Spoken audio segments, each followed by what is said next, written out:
बंदी छोड़ सतगुरु रामपाल जी परमेश्वर जी की जय हो। सत्साई भाई और बहनों, बहुत बड़ी दया परमपिता परमेश्वर सतगुरु रामपाल जी भगवान की, जिनके शुभ आशीर्वाद से आप और हम सभी सत्सेवक भाई बहन साध संगति के माध्यम से ज्ञान को आधार बनाकर निरंतर परमात्मा के सत भक्ति मार्ग में आगे बढ़ रहे हैं। आज के वीडियो की हम शुरुआत करें। आज का वीडियो एक भगत भाई की शंका है।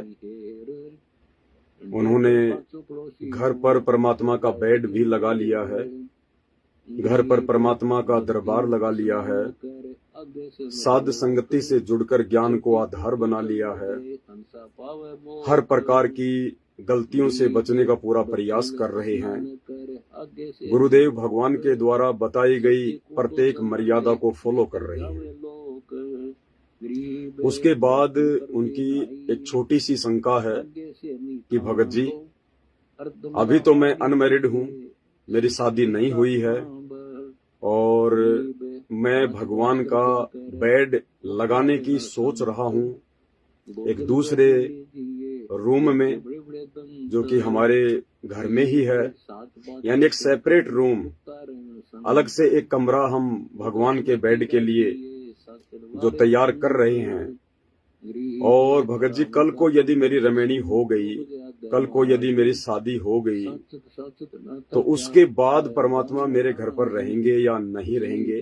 क्योंकि आपने एक वीडियो में कहा था कि जिस घर में सतगुरुदेव भगवान पूर्ण परमात्मा कबीर साहिब जी का बेड लग चुका है, उसके बाद उस घर में रजोगुण का वास नहीं होना चाहिए, पति पत्नी कर्म नहीं होना चाहिए। तो उनको ये शंका उत्पन्न हुई है। परमात्मा इस दास को निमित्त बना रहे हैं ज्ञान आधार से शंका के समाधान के लिए। भाई और बहनों, शंका समाधान के इस कार्यक्रम में हम आगे बढ़े, उससे पहले हम गुरुदेव भगवान की स्तुति करेंगे। बंदी छोड़ सतगुरु रामपाल जी परमेश्वर जी की जय हो।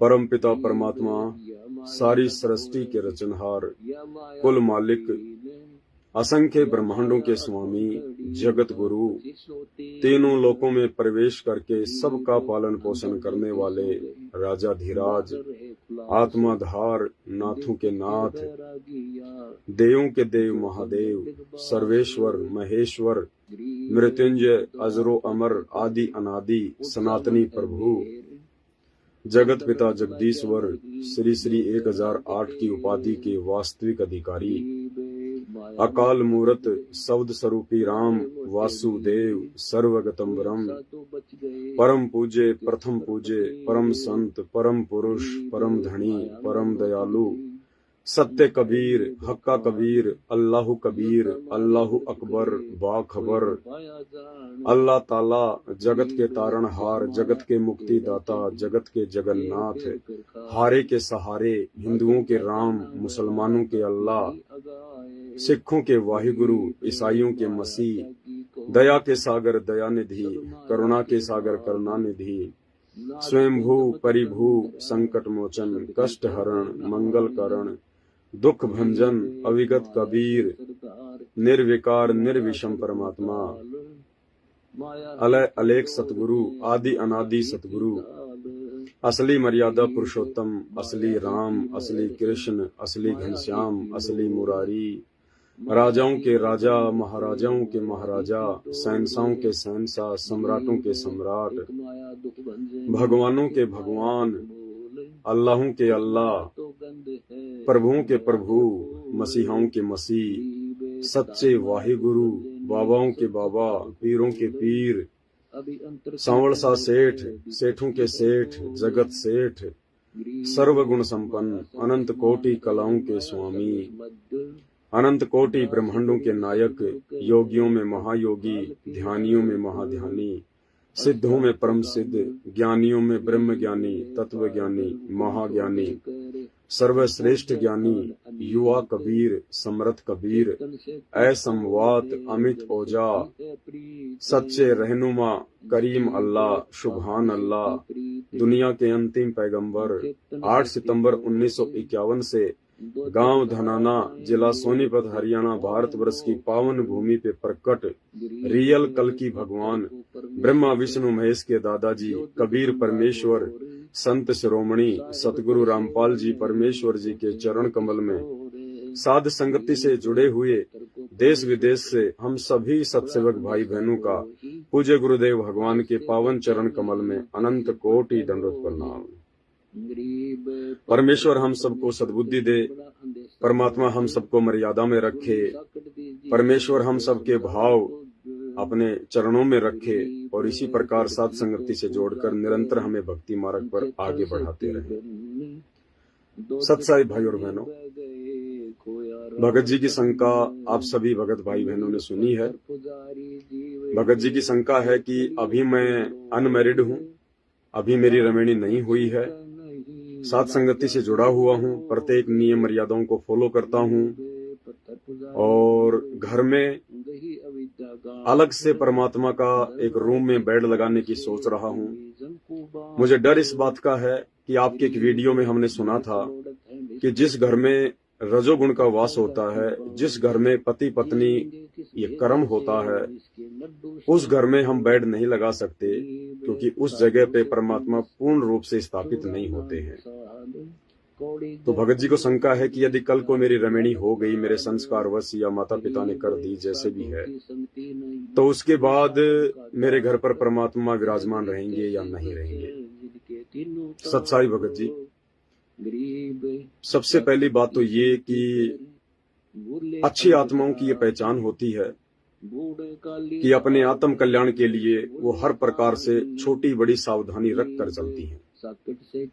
और जो व्यक्ति कान बोझ कर पड़ा हुआ है, आंख बंद करके पड़ा हुआ है, जिनको भय नहीं है कि यदि मेरी कोई मर्यादा खंडित हो जाती है और यदि गुरुदेव भगवान मेरे से रुष्ट हो जाते हैं तो कल को मेरा क्या बनेगा, मेरी भक्ति पूर्ण होगी या नहीं होगी, सफल होगी या नहीं होगी। तो ये बहुत अच्छी बात है कि आप जी मर्यादाओं को लेकर इतने जागरूक हैं, आप इतने सजग हैं। फालतू की शंकाएं भी नहीं करनी चाहिए, छोटी छोटी शंकाओं को लेकर भी एक दूसरे भगत भाई बहनों को परेशान नहीं करना चाहिए, क्योंकि परमात्मा ने हमें जो अनमोल तत्व ज्ञान दिया है, दुनिया का सर्वश्रेष्ठ जो ज्ञान दिया है, इस ज्ञान के सहारे तो हम दुनिया की बड़ी से बड़ी शंका का समाधान खुद ही निकाल सकते हैं। इसलिए यदि छोटी छोटी शंकाओं का आप स्वयं समाधान कर सकते हैं तो परमेश्वर को दंडवत करके, मालिक से प्रार्थना करके, परमात्मा से बुद्धि की भीख मांगते हुए हमने स्वयं भी थोड़ा गुरुदेव के सत्संगों पर चिंतन मनन करना चाहिए, विचार करना चाहिए, मंथन करना चाहिए। एक बार हम इस प्रोसीजर को शुरू तो करें। गुरुदेव भगवान हमारे साथ हैं, परमात्मा आशीर्वाद देते हैं, परमेश्वर हमें सद्बुद्धि देते हैं, हम उन शंकाओं का समाधान खोज लेते हैं। बाकी जिस दिन हम ज्यादा से ज्यादा गुरुदेव भगवान के सत्संग सुनने लग जाएंगे, और सत्संग सुनने की एक प्रोसीजर है, एक विधि है परमात्मा की। गीता जी अध्याय 4 श्लोक नंबर 34 में ये ब्रह्म काल की तरह श्री कृष्ण जी के शरीर में प्रवेश करके अर्जुन को कह रहा है, जब उसने कहा कि भाई अगर तुझे पूर्ण मोक्ष चाहिए तो किसी तत्वदर्शी संत की शरण में चला जा। और उसके बाद अर्जुन ने पूछा कि भगवान वो तत्वदर्शी संत कौन है, कैसा है, कहाँ मिलेगा, कैसे मुझे उनसे ज्ञान प्राप्त होगा। तो ब्रह्म ने कहा कि गीता जी अध्याय 4 श्लोक नंबर 34 में कि अगर तुझे पूर्ण अध्यात्म की जानकारी चाहिए, सदा सदा के लिए जन्म मरण से मुक्ति चाहिए, उसके लिए तुझे तत्वदर्शी संत की खोज करनी पड़ेगी। उस तत्वदर्शी संत की शरण में जाकर सबसे पहले क्या करना है, निष्कपट होकर दंडवत प्रणाम कर। उसको दंडवत प्रणाम कर अपने मन से सभी विषय विकारों को, छल कपट को त्याग कर दे और उनसे तत्व ज्ञान का उपदेश प्राप्त करने की प्रार्थना कर। उसके बाद वो तत्वदर्शी संत, वो ज्ञानी महात्मा तुझे उस तत्व ज्ञान का उपदेश करेंगे। आप और हम सभी भगत भाई बहनों के लिए जो जो भाई बहन सतगुरु रामपाल जी भगवान से उपदेश प्राप्त हैं, उन सब के लिए ये गीता जी अध्याय 4 श्लोक नंबर 34 एक शिक्षा है, एक जानकारी परमात्मा ने हमें दी है। हर चीज को गुरुदेव भगवान समय अभाव के चलते खोल के नहीं समझा पाएंगे, इसलिए परमात्मा ने सात संगतियों की दया बख्शी है, रजा बख्शी है कि मेरे बच्चे मेरे द्वारा जानबूझकर छोड़े गए हल्के फुल्के संकेतों को साध संगति से जुड़कर क्लियर करेंगे। इससे परमात्मा भी प्रसन्न होंगे कि देखो मेरे बच्चे ज्ञान आधार से दृढ़ होते जा रहे हैं, मेरे द्वारा किए गए सत्संगों को आधार बनाकर संकेतों पर चर्चा कर रहे हैं, एक दूसरे भगत भाई बहनों को समझाकर भक्ति मार्ग पर आगे बढ़ रहे हैं। हमारा बाप बहुत ज्यादा प्रसन्न होता है, खुश होता है हमारी इस प्रकार की इन क्रियाओं को देखकर। तो गीता जी अध्याय 4 श्लोक 34 में परमात्मा ने हमें यही संकेत किया है, यही समझाया है कि जब भी हम अपने गुरुदेव भगवान के सत्संग सुनने के लिए बैठें तो हम सबसे पहले अपने गुरुदेव भगवान को दंडवत प्रणाम अवश्य करें। एक दंडवत प्रणाम अपने गुरुदेव को अवश्य करें। दंडवत प्रणाम की वही प्रोसीजर है, जो भी आपको मंत्र मिला हुआ है, प्रथम मंत्र या दूसरा मंत्र, वो आपने एक जाप करना है, उसके बाद खुली आंखों से गुरुदेव का दर्शन करना है। और यदि आप सत्संग सुनने के लिए बैठ रहे हैं तो परमेश्वर से ये अरदास करनी है कि हे गुरुदेव भगवान, हे परमात्मा, दास को सद्बुद्धि बख्शना परमात्मा, आपकी ये अनमोल तत्व ज्ञान युक्त सत्संग जिसको ब्रह्मा विष्णु महेश भी नहीं समझ पाए परमेश्वर, इस पृथ्वी की 7.5 अरब की जनसंख्या है परमात्मा, वो लोग भी आपके सत्संग नहीं समझ पा रहे हैं। हे गुरुदेव, इस दास के ऊपर दया बख्शना परमात्मा, आपके ये कोड वर्ड रहस्य युक्त सत्संग आपके दास को समझ में आए। उसके बाद हम गुरुदेव भगवान का सत्संग सुनने के लिए बैठे। भाई और बहनों, यदि आप किसी यात्रा में हैं, आप ट्रेन में हैं, आप बस में हैं, या किसी ऐसी जगह बैठे हुए हैं जहां पे आप जी को सत्संग सुनने की इच्छा हो गई है, आप अपने कान में लीड लगा के सत्संग सुनना शुरू करते हैं या मोबाइल में लगाकर सत्संग सुनना शुरू करते हैं, लेकिन किसी कारणवश आप जी परमात्मा को वहां पर दंडवत नहीं कर पा रहे हैं, तो परमेश्वर के ज्ञान आधार से सत्संग सुनने से पहले आप परमात्मा को मानसिक दंडवत प्रणाम अवश्य करें। यदि आप गाड़ी चला रहे हैं, किसी ट्रेन में हैं, किसी बस में हैं, समय ज्यादा लंबा है और आपने सत्संग सुनना है, तो मोबाइल में ईयरफोन लगाने से पहले या मोबाइल से सत्संग शुरू करने से पहले गुरुदेव भगवान को आप जी मन ही मन में मानसिक दंडवत प्रणाम करें। जैसे हम लोग अपने घर पर रोजाना दंडवत प्रणाम करते हैं, ऐसे ही आप जी मानसिक तौर पर दंडवत प्रणाम करें। अपने मन में ऐसा सोचें कि जैसे सामने परमात्मा का दरबार है और मैं गुरुदेव को दंडवत करने के लिए घुटने टेक कर बैठा हुआ हूं, परमात्मा का मंत्र जाप कर रहा हूं और परमात्मा से सत्संग सुनकर सद्बुद्धि प्राप्त करने की अरदास कर रहा हूं। और उसके बाद फिर आप जी परमात्मा का सत्संग सुनना शुरू करें। तो कहते हैं ये भक्ति जो है मन कर्म वचन की है, मन कर्म वचन की। चाहे आप जी शरीर से दंडवत प्रणाम करें या विशेष परिस्थितियों में आप जी मानसिक दंडवत प्रणाम करें, लाभ परमात्मा ने समान रूप से ही बताया है। तो इस प्रकार से हम परमात्मा के सत्संगों के संकेतों को समझें भाई और बहनों। हमने तो खाली गीता जी अध्याय 4 श्लोक नंबर 34 ये सुनकर ही छोड़ दिया कि वो तो अर्जुन को उपदेश देने की बात कह रहे हैं, लेकिन भाई और बहनों, परमात्मा जब सत्संग करते हैं तो सबके लिए करते हैं, पूरे विश्व के लिए करते हैं। और जिन आत्माओं की जितनी बुद्धि होती है उसी हिसाब से आत्माएं अपने गुरुदेव के सत्संग का अर्थ निकाल लेती हैं, मतलब निकाल लेती हैं। तो हमने बहुत सोच समझकर इस ज्ञान मार्ग पर ज्ञान को आधार बनाकर ही आगे बढ़ना है। तो भाई और बहनों, अब हम अपने भगत भाई बहन की शंकाओं पे चलते हैं।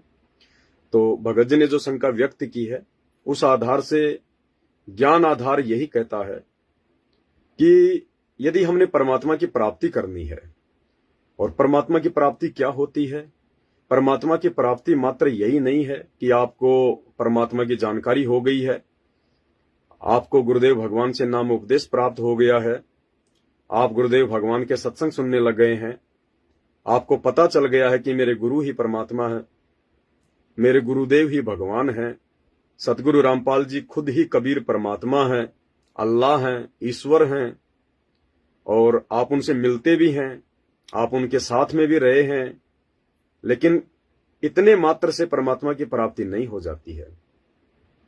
भक्ति मार्ग में गुरुदेव भगवान ने बताया कि परमात्मा की प्राप्ति का मतलब होता है सतलोक की प्राप्ति, उस पूर्ण पद की प्राप्ति, पूर्ण मोक्ष की प्राप्ति, जिस दिन हम इस काललोक से मोक्ष प्राप्त करके सतलोक में पहुंच जाएंगे, उस दिन असल में हमें परमात्मा की प्राप्ति होगी, जबकि परमात्मा तो आज भी संत रामपाल जी के रूप में धरती पर ही प्रकट हैं। और उस परमात्मा की प्राप्ति का सबसे मुख्य जो नाम है, जो शब्द है, वो है सार नाम। आप उसको सार शब्द कह दीजिए, सार नाम कह दीजिए, बात एक ही है। जब तक हमें वो सार शब्द नहीं मिलेगा, उस शब्द की प्राप्ति नहीं होगी, तब तक भाई और बहनों हम सतलोक नहीं जा सकते। ये परमात्मा की ये कंडीशन है। और सार शब्द की प्राप्ति हमें कब होगी, उसके लिए परमात्मा ने हमें कुछ नियम बताए हैं, कुछ फॉर्मूले बताए हैं। परमात्मा ने कहा है कि कामी क्रोधी लालची इनसे भक्ति ना होए, भक्ति करे कोई सूरमा जाति वर्ण कुल खोए। 6 चीजें हमें परमात्मा ने बताई हैं। देखो, ये जो नित्य नियम है, दोपहर की असुर निकंदन रमैणी है, शाम की संध्या आरती है, ये कोई सामान्य वाणियां नहीं हैं।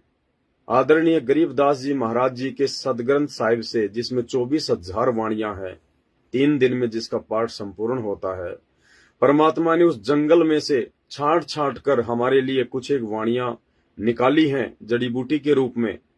ये विशेष वाणियां हैं तीनों समय की आरती में जो वाणियां हैं। आप चाहे तीनों समय की वाणियां पढ़ लो या चाहे सदग्रंथ साहिब को पढ़ लो, एक ही बात है।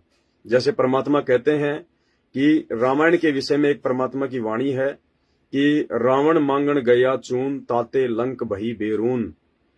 आप चाहे पूरी रामायण, जिसका 7 दिन में पाठ होता है, आप चाहे पूरी रामायण पढ़ लो 7 दिन का समय देकर, या चाहे इस वाणी को पढ़ लो, बराबर बात है।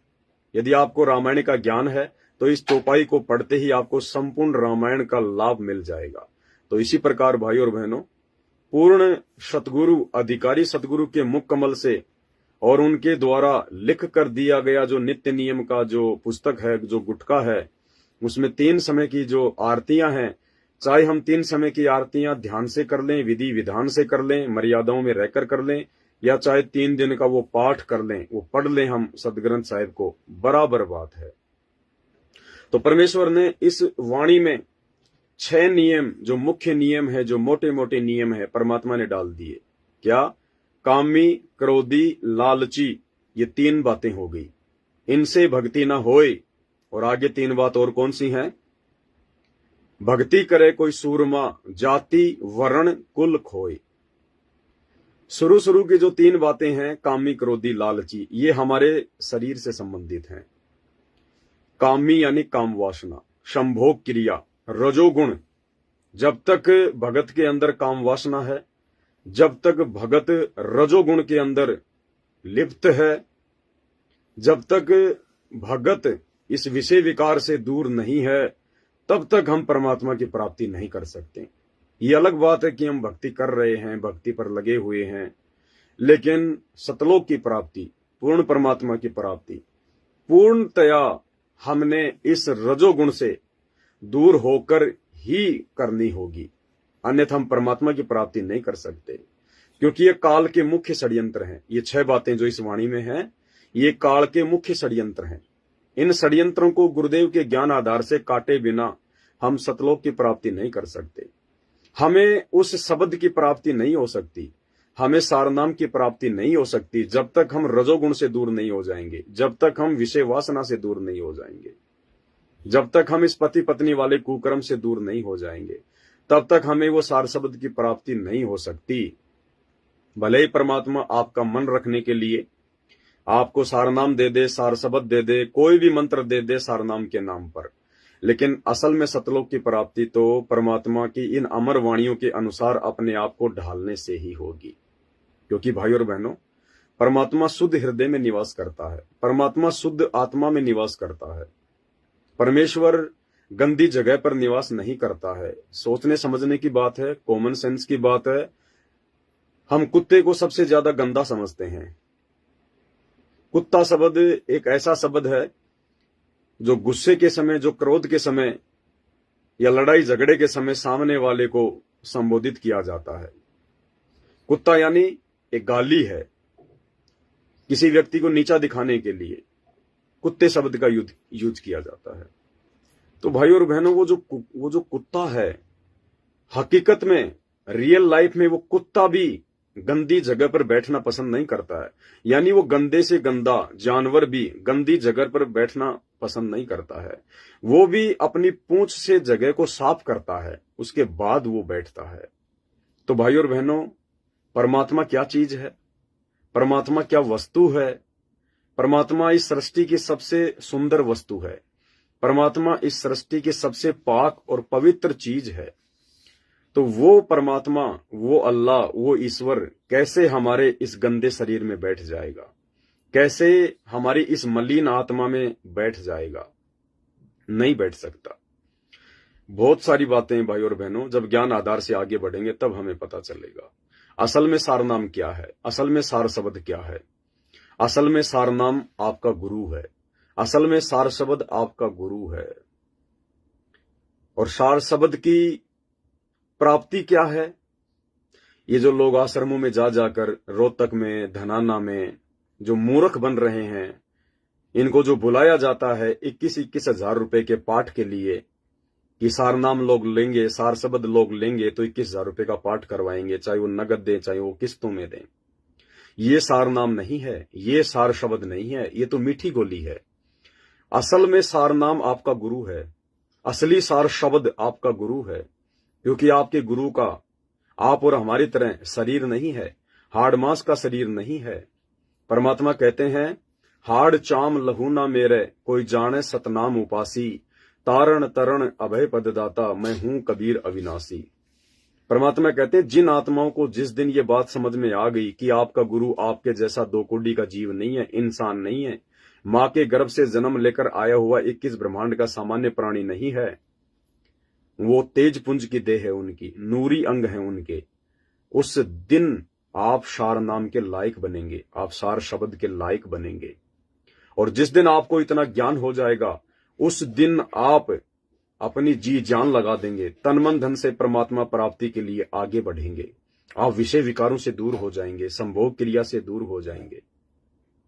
और जिस दिन आप संभोग क्रिया से दूर हो जाओगे, आप लोभ लालच से दूर हो जाओगे। कामी क्रोधी लालची, लालच यानी अपना स्वार्थ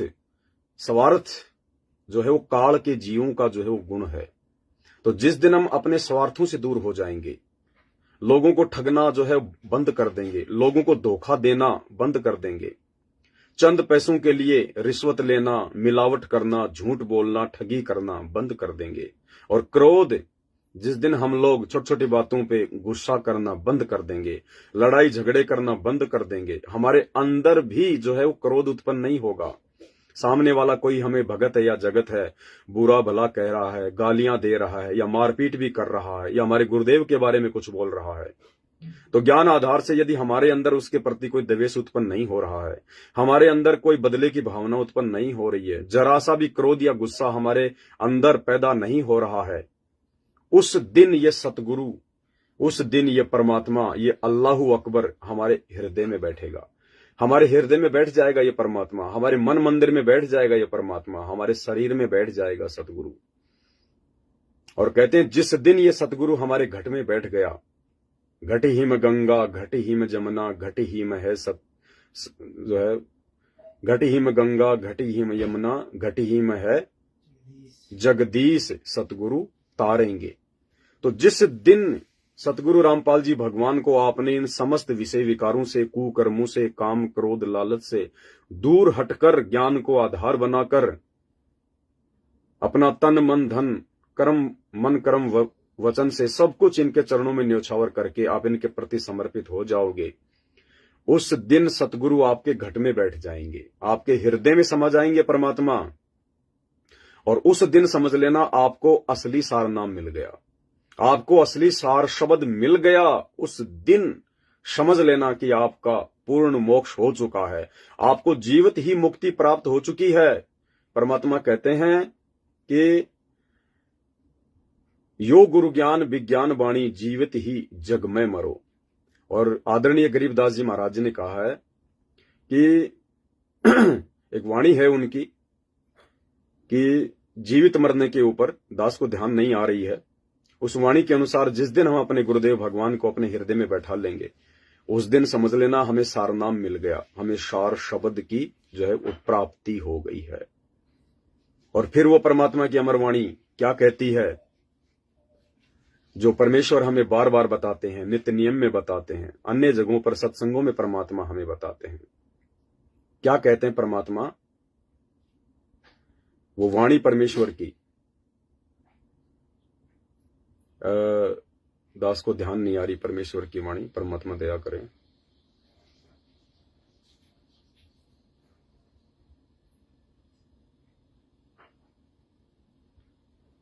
एक वाणी है जिसमें परमात्मा कहते हैं,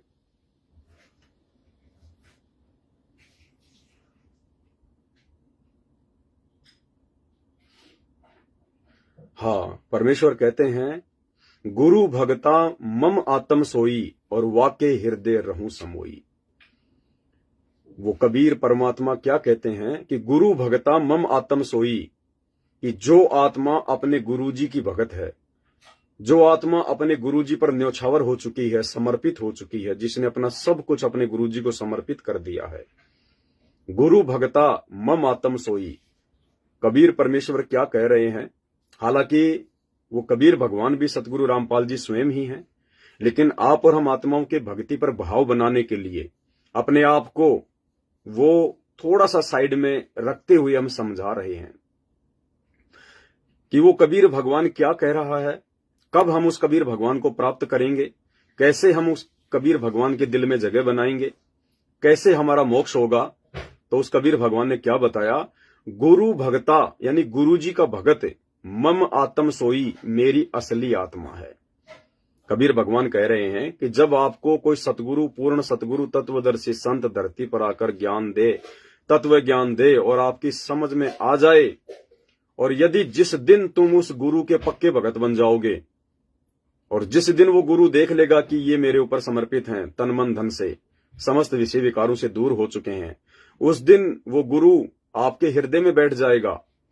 तो वाणी क्या कहती है? गुरु भगता मम आत्म सोई, जो गुरु जी का भगत है वो मेरी असली आत्मा है, और वाके हृदय में रहूं समोई। कबीर जी कह रहे हैं कि उसी भगत के हृदय में मैं विराजमान होऊंगा, मैं प्रकट होऊंगा, जो अपने गुरु जी का पक्का भगत होगा। और गुरु जी का पक्का भगत कौन होगा? जो गुरु जी के प्रत्येक नियम पर, प्रत्येक सत्संग रूपी वचनों पर चलेगा, भले शीश क्यों ना कटवाना पड़ जाए, चाहे बेइज्जती हो, चाहे कुछ भी हो। फिर मालिक क्या कहते हैं? जाति वर्ण कुल खोए, कामी क्रोधी लालची, इनसे भक्ति न होए। भक्ति करे कोई सूरमा, जाति वर्ण कुल खोए। सबसे पहले तो काम, क्रोध, लोभ, लालच से दूर होना पड़ेगा। उसके बाद जाति वर्ण कुल, यानी ये जो संसार है, ये जो समाज है, ये जो रिश्तेदारियां हैं, ये जो परिवार हैं, आड़ोसी पाड़ोसी हैं, यार दोस्त हैं, इनकी लोकलाज, इन सब से हमने दूर हटना पड़ेगा। जाति और ये धर्म से हमने दूर हटना पड़ेगा। जीव हमारी जाति है, मानव धर्म हमारा, हिंदू मुस्लिम सिख ईसाई धर्म नहीं कोई न्यारा। हमने ना अपने आप को हिंदू समझना है, ना किसी मुस्लिम भगत ने मुसलमान समझना है, ना जैनी समझना है, ना सिख समझना है, ना ही कोई जो है ईसाई समझना है।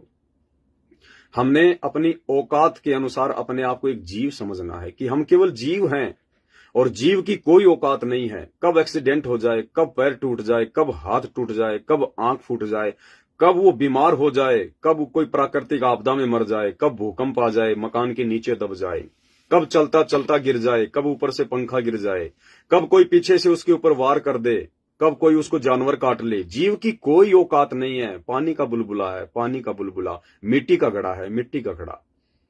तो मालिक कहते हैं कि हमने जाति और धर्म के चक्कर में नहीं पड़ना। ये परमेश्वर के द्वारा बनाई गई नहीं है, ये मानव निर्मित है हमें फंसाने के लिए। तो कहते हैं ज्ञान को आधार बनाकर जाति वर्ण, वर्ण यानी मैं, जैसे कोई कहता है कि मैं ब्राह्मण हूं, कोई कहता है कि मैं जाट हूं, कोई कहता मैं क्षत्रिय हूं, कोई कहता मैं श्री कृष्ण जी का वंशज यादव हूं।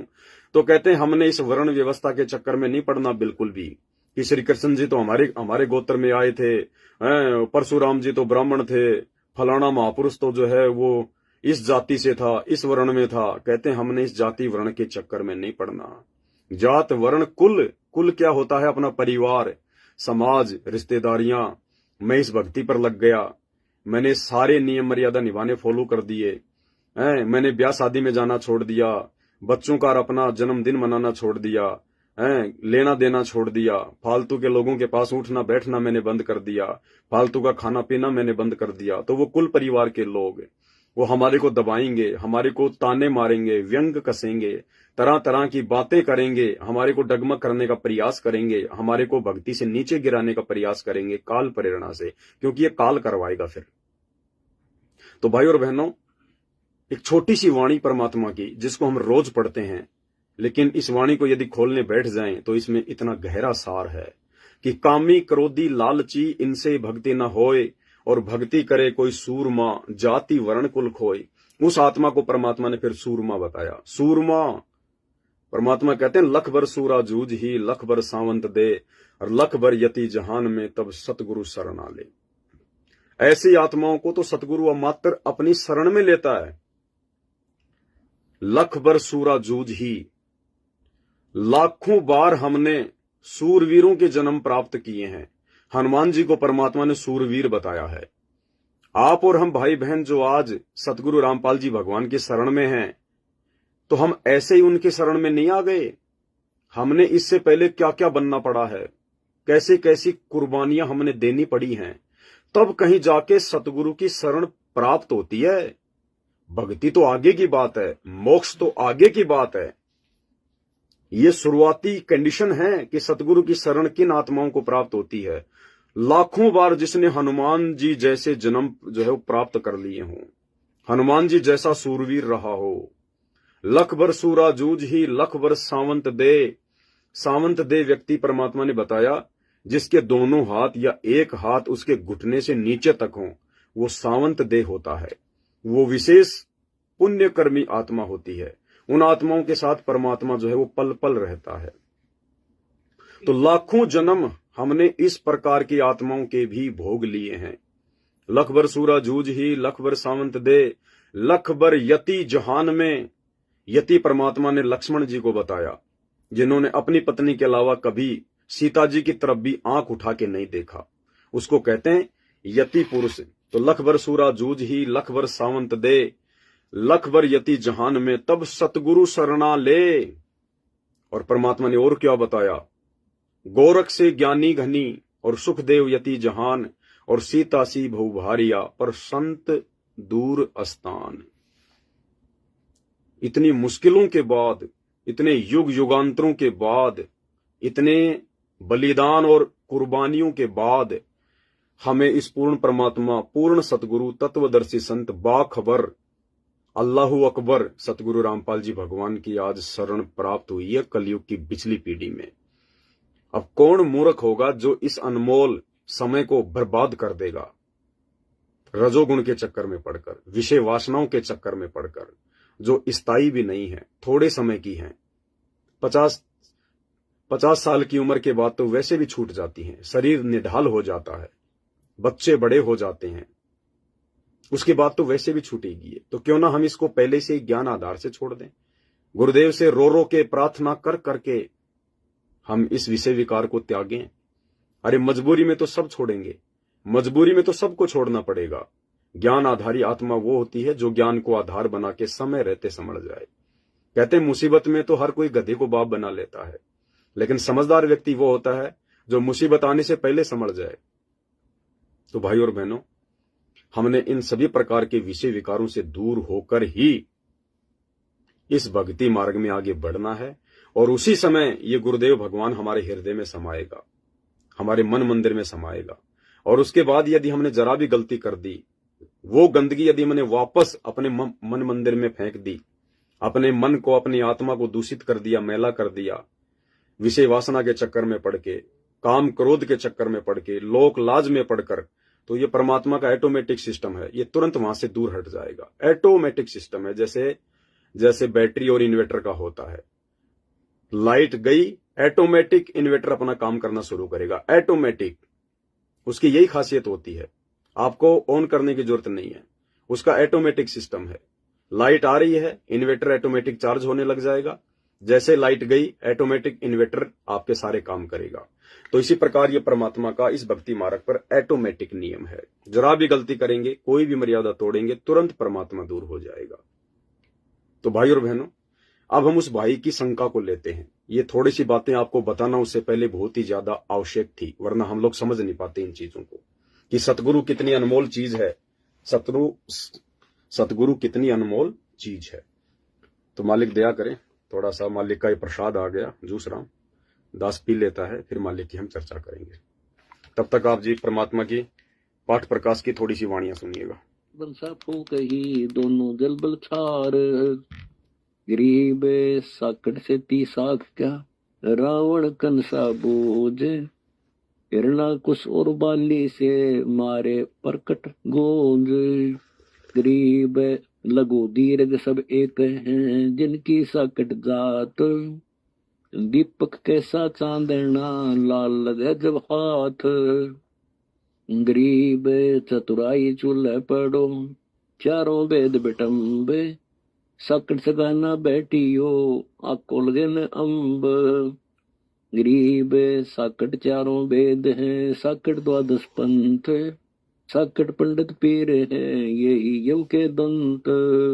गरीब प्रथम तो दस नामी है, सन्यासी भगवान, दारू बकरे खात हैं, निस्वास्त्र सुरापान। गरीब चार संप्रदा देख ले, 52 द्वार हो जाए, और भांग तमाकू खात हैं, पत्थर कंठ लगाए। गरीब आदि योग को नहीं बूझेगी, सर्प पिटारे गाल, फूंबी नाद बजावेगी, या सकट की चाल। गरीब क्या ये संतों के पंथ हैं, जिन टुकड़े पानी की चाह है, जिन ये पंथ चलाइया वे तो अगम अथाह है।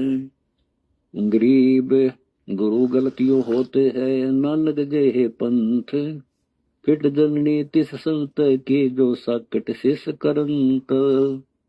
गरीब पंडित साकट कौन विधि, इसका निर्णय दे है, तेरा मेंजी मत फेरे, तू कंठी मत ले।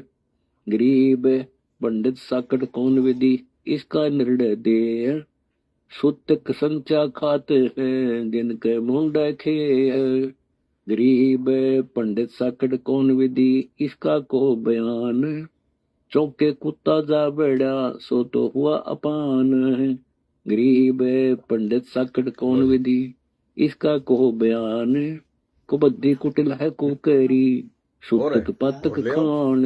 मालिक का प्रसाद। गरीब कहाँ गोड गायत्री जाप, साख बड़ों की सौद कर, बंदे मोटे पाप। गरीब मालिक की महिमा करेंगे तो ऐसे दया करते हैं। तुलसी डाल जरोड़, बोले भक्ति भगवंत की, रे पत्थर से शर फोड़। गरीब द्वादश तिलक बनाए कर, ये नचे घर घर बार, कनक जनेऊ का डिया, ससरे दास चबार।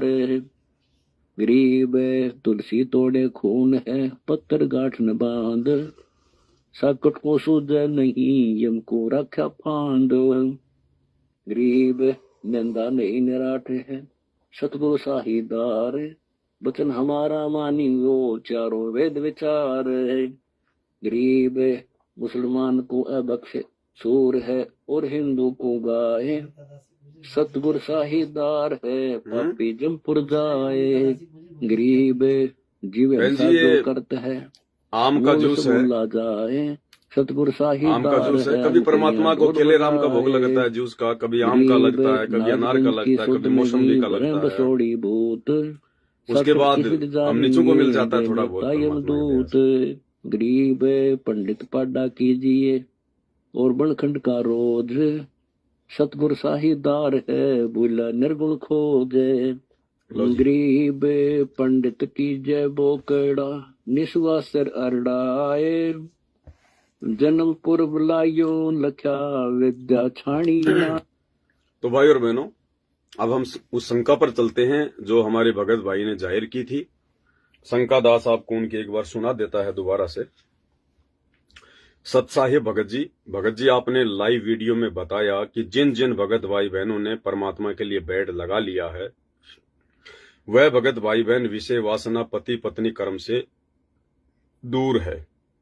दास को एक शंका है कि परमात्मा के दया से दास ने परमात्मा के लिए अलग रूम बनवाया है और परमात्मा के लिए दास बेड भी लगाना चाहता है, तो अभी दास की रमणी नहीं हुई है तो वासना भी नहीं है, अर्थात संभोग क्रिया नहीं है। लेकिन यदि परमात्मा की मर्जी से रमणी हो गई तो उस समय यदि हम या कोई भी भगत भाई बहन इस परिस्थिति में यदि पति पत्नी कर्म को करेंगे तो क्या उनकी मर्यादा टूटेगी? क्या इससे गुरुदेव भगवान नाराज होंगे? क्योंकि सभी के संस्कार अलग अलग होते हैं और उसी आधार से हर बुराई छूटती है। परमात्मा की दया से शंका समाधान करें। सत्साई भगत जी देखो, एक होता है जब हम नाम दीक्षा लेते हैं परमात्मा से शुरुआत में, तो गुरुदेव भगवान की तरफ से आदेश होता है कि आप सभी ने अपने घर पर एक सुरक्षित जगह पर, किसी अलमारी में या मकान के किसी भी हिस्से में या किसी टेबल पर, साफ सुथरी जगह पर, और जिस कमरे में आप परमात्मा का दरबार लगाओ उस दरबार में किसी भी साधु संत महात्मा की या आपके पूर्वजों की या आपके बाल बच्चों की, रिश्तेदारों की कोई फोटो वगैरह नहीं होनी चाहिए। बहुत सारे भगत भाई बहन हैं जो ज्ञान को समझ नहीं पाते। कोई आर्मी से रिटायरमेंट है या कोई पहले कोई फोटो स्टूडियो का काम करता था या पहले जिनको फोटोएं वगैरह घर में रखने का शौक था, वो क्या करेंगे, अपनी वो आर्मी वाली फोटो लगाएंगे वहां पे हैं। कोई अपनी तलवार टांग के रखेगा, कोई अपनी जो है आर्मी से लाई हुई बंदूक को टांग के रखेगा हैं। कोई अपनी रेजिमेंट की फोटो अपने जो है आर्मी वाले साथियों के साथ में जो ग्रुप फोटो होती है उसको लगा के रखेगा। कोई अपने बच्चों की फोटो को लगा के रखेगा। कोई अपनी पति पत्नी की आपस की फोटो को लगा के रखेगा। उसने उसके कंधे पे हाथ रखा, उसने उसके कंधे पे हाथ रखा हुआ है। तो नाम दीक्षा लेने के बाद में हमने जहां भी हम परमात्मा का दरबार लगाते हैं, हमने किसी की भी फोटो नहीं रखनी है। हमारी आस्था केवल अपने गुरुदेव भगवान में होनी चाहिए। बाल बच्चों का क्या सिस्टम है क्या नहीं है, परमात्मा ने हमें बता दिया है। ये बाल बच्चे हमारे नहीं हैं, ये हमारे संस्कारवश परमात्मा ने हमें जिम्मेदारी दी है इनके पालन पोषण की। इनसे विशेष लाड प्यार करने की जिम्मेदारी नहीं दी परमात्मा ने। इनकी मोह ममता के चक्कर में फंसकर यहीं पे जन्म और मरण के चक्कर में फंसे रहने के लिए नहीं दिए परमात्मा ने। ये भगवान की आत्माएं हैं, ये हमारे बेटा बेटी नहीं हैं। हम बेटा बेटी पैदा नहीं कर सकते, हम आत्माएं पैदा नहीं कर सकते, आत्मा परमात्मा पैदा करता है। हम युगों युगों से काल के लोक में फंसे हुए हैं, हमारे संस्कार एक दूसरे के साथ में उलझे हुए हैं। और अभी ये जो लास्ट इसार जेल से जो ऑडियो आई है, विशेष संदेश नंबर 31 30 या 31 नंबर की लास्ट, इसमें परमात्मा ने बताया है कि आपके जो बेटा बेटी हैं ये आपके शत्रु हैं, ये आपके दुश्मन हैं, ये आपके ऋण संबंधी हैं, ये आपसे लेने आए हैं, ये अपना जो कर्जा है वो चुकती करने आए हैं। जिसका आपने पिछले जन्म में जवाई बनकर दहेज लिया था, आज वो आपका वो ससुर, वो पिछले जन्म का आज आपके घर में बेटा बन के आया है। या तो जन्म लेते ही वो बीमार होकर हॉस्पिटल में एडमिट होकर 50,000 रुपए खा जाएगा, या फिर वो बड़ा होकर कुसंगति में जो है वो पढ़कर आपके पैसे दारू में, शराब में, उल्टे काम धंधों में बर्बाद करेगा। उल्टे काम करेगा, मुकदमा लगेगा, जेल में जाएगा, फिर उसकी जमानत करवाओ, लाखों रुपए बर्बाद करो। या बाप कमा रहा है, बेटा यार दोस्तों के साथ में उड़ा रहा है। माता पिता भक्ति पर लग गए, बेटा बेटी भक्ति पर नहीं लगते, उल्टे काम करते हैं, माता पिता को भी भक्ति नहीं करने देते। रोजाना उनकी शिकायतें आती है, माँ बाप को चिंता होती है, तो वो हमारी भक्ति बर्बाद कर रहे हैं। ये हमारे दुश्मन हैं, क्योंकि हमारे और इनके संस्कार पिछले जन्म के बहुत ज्यादा उलझे हुए हैं। भाई और बहनों, काल हमें बहुत ज्यादा जो है मतलब भ्रमणा में रखता है। गुरुदेव ने बताया कि बच्चों, आज जो औरत तुम्हारी माँ है, आज जिसको तुम माँ कह रहे हो, जिसका तुम दूध पी रहे हो, जिसको तुम विशेष इज्जत दे रहे हो, जिसके प्रति तुम सौपन में भी कोई गलत विचार अपने मन में नहीं ला सकते, माँ। और गुरुदेव ने बताया कि बेटा हकीकत यह है कि वो तेरी माँ जो आज तेरी माँ है, ना जाने इस काल ने कितने जन्म उस तेरी माँ को तेरी जो है पत्नी बना दिया। कितने जन्मों में वही तेरी माँ जो आज तेरी माँ है, वो आत्मा कितने जन्मों में तेरी वो पत्नी रही है। तूने उसके साथ में कितनी बार संभोग किया है, कितनी बार तेरे और उस तेरी माँ के पिछले जन्मों के ऐसे संस्कार रहे हैं। तूने अपनी माँ का ही बलात्कार किया है, यानी उस आत्मा का तूने पिछले जन्मों में बलात्कार किया है। तूने कितने जन्मों में उसके साथ में मारा पीटी की है। कितने जन्मों में वो तेरी माँ, वो तेरा बाप रह चुकी है, वो तेरी पत्नी रह चुकी है। पता नहीं कितने भाइयों और बहनों, आज जो हमारी बहन है, ना जाने कितने जन्म इस काल ने उसको हमारी जो है पत्नी बना के रखा। ये काल का भयंकर षड्यंत्र है। और हम क्या करते हैं, बस समझदार को संकेत ही काफी होता है। भाई और बहनों, हमने इन रिश्ते नातों में मोह ममता पैदा नहीं करनी है। ये रिश्ते नाते काल ने हमें उलझाने के लिए दिए हैं, हमें फंसाने के लिए दिए हैं कि तुम इन्हीं में फंसते रहो, बिना ज्ञान बिना भक्ति के लेन देन करते रहो, मोह ममता में फंसते रहो, और अगले जन्मों में फिर तुम्हारे ऋण संबंध बन जाएंगे। फिर इन आत्माओं को किसी को बाप बना देगा, किसी को बेटा बना देगा, किसी को रिश्तेदार बना देगा। वो पैसा ले लेगा, समय पर देगा नहीं, मानसिक टेंशन देगा, ज्यादा बात हो जाएगी तो लड़ाई झगड़ा हो जाएगा, एक दूसरा मर जाएगा, मुकदमा हो जाएगा, जेल चले जाएंगे। इस प्रकार से काल ने आज हमारे घर में जो भी माता पिता, भाई बहन, पत्नी, बेटा बेटी जितने भी हैं, और उसके अलावा हमारे जितने भी रिश्तेदार हैं, चाचा फूफा मामा ताऊ नाना जीजा, ये सब के सब हमारे पिछले जन्मों के दुश्मन हैं, ये ऋण संबंधी हैं। इसलिए परमात्मा कहते हैं कि अगर सतलोक जाना है तो बेटा जाति वर्ण कुल खोए, तूने इन सभी परंपराओं से, प्रथाओं से पीछे हटना पड़ेगा, लेन देन से पीछे हटना पड़ेगा। और ये लेन देन केवल परमात्मा समाप्त करवाएगा, परमात्मा की भक्ति से समाप्त होंगे। अब ये लेन देन तो वैसे हमारे लिए बहुत भयंकर होने वाले थे। अगर हम सतगुरु रामपाल जी भगवान की वर्तमान में शरण में ना हो, तो जो हमारे बेटा बेटी माँ बाप आज भक्ति पर लगे हुए हैं, हमें बहुत अच्छे वो भगत दिखाई दे रहे हैं, यही बेटा बेटी, माँ बाप, वो पत्नी, वो बेटा बेटी हमारे दुश्मन होते, दुश्मन बिना ज्ञान के। क्योंकि हम भी उल्टे काम करते, दुनियादारी में फंसते रहते, वो भी हमारी देखा देखी वही काम करते। दुनिया वालों की तरह हमारे बेटा बेटी भी बॉयफ्रेंड और जो है वो गर्लफ्रेंड के चक्कर में पड़ जाते हैं, उल्टे सीधे काम करते, किसी होटल में पकड़े जाते, पुलिस उनको थाने ले जाती, फिर उनको छुड़वा के लेके आते, किसी के ऊपर जो है मतलब छेड़खानी का मुकदमा लगता है, फालतू की डिमांड करते, कोई गाड़ी मंगवा लेता, एक्सीडेंट हो जाता, हॉस्पिटल में पड़ा होता। लेकिन सतगुरु रामपाल जी भगवान ने हम पर मेहर करके पूरे परिवार को अपनी शरण में लेकर परमात्मा ने वो बिगड़े हुए संस्कारों को ठीक करना शुरू कर दिया। अन्यथा हम एक दूसरे के दुश्मन थे, शत्रु थे, हमारे जीवन में, हमारे परिवार में सुख शांति हो ही नहीं सकती थी। अब यदि ये ज्ञान हो गया, इस ज्ञान के होने के बाद यदि फिर से हम वही गलतियां करेंगे जो जगत वाले कर रहे हैं, तो फिर हम जानबूझकर ऋण संबंध बना रहे हैं। माता बहन बुआ घर पे आती है, दुनिया भर का पैसा देते हैं, जाते समय 100 200 500 रुपए, 2-4 जोड़ी कपड़े दे दिए, एक जोड़ी भी नहीं देनी, 1 रुपया भी नहीं देना। बहन बेटी बुआ आराम से आओ, प्यार से रखो, 2 दिन रहो, 4 दिन रहो, कोई बात नहीं, घर में भगवान का उसको सत्संग सुनाओ, बढ़िया उसको खाना खिलाओ, बढ़िया उसको इज्जत दो। जाते समय कुछ नहीं देना, कुछ नहीं देना। ये लेन देन हमने समाप्त करना पड़ेगा।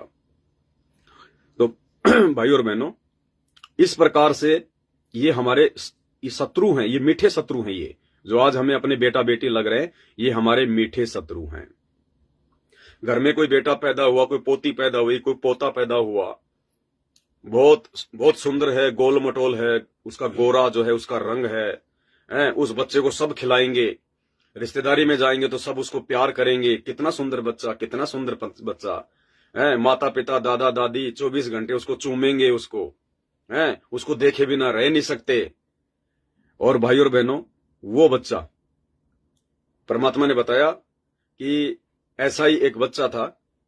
एक बहन अपनी माँ के घर पे आई हुई थी, अपने बच्चे को भी लेके आई हुई थी। बच्चा इतना ही वो सुंदर था, सब उसको प्यार करते थे, लाड प्यार करते थे। वो माँ बेटी आपस में बात करने लग गई। बच्चा खेलता खेलता उस मकान से बाहर चला गया, और बाहर एक पंखा चल रहा था, पंखे के तार जो है नंगे थे, वो पलक में लग रहे थे। अब छोटा बच्चा था, वो घुटने के बल जाता जाता और उसने वो पलक से वो तार खींचकर अपने मुंह में ले लिया। बच्चा मर गया। 1 घंटे बाद माँ बेटी दोनों बात करके बाहर निकली तो देखा बच्चा मरा हुआ है। अब वो बच्चा उनको दुख दे गया, वो बच्चा उनको परेशानी दे गया।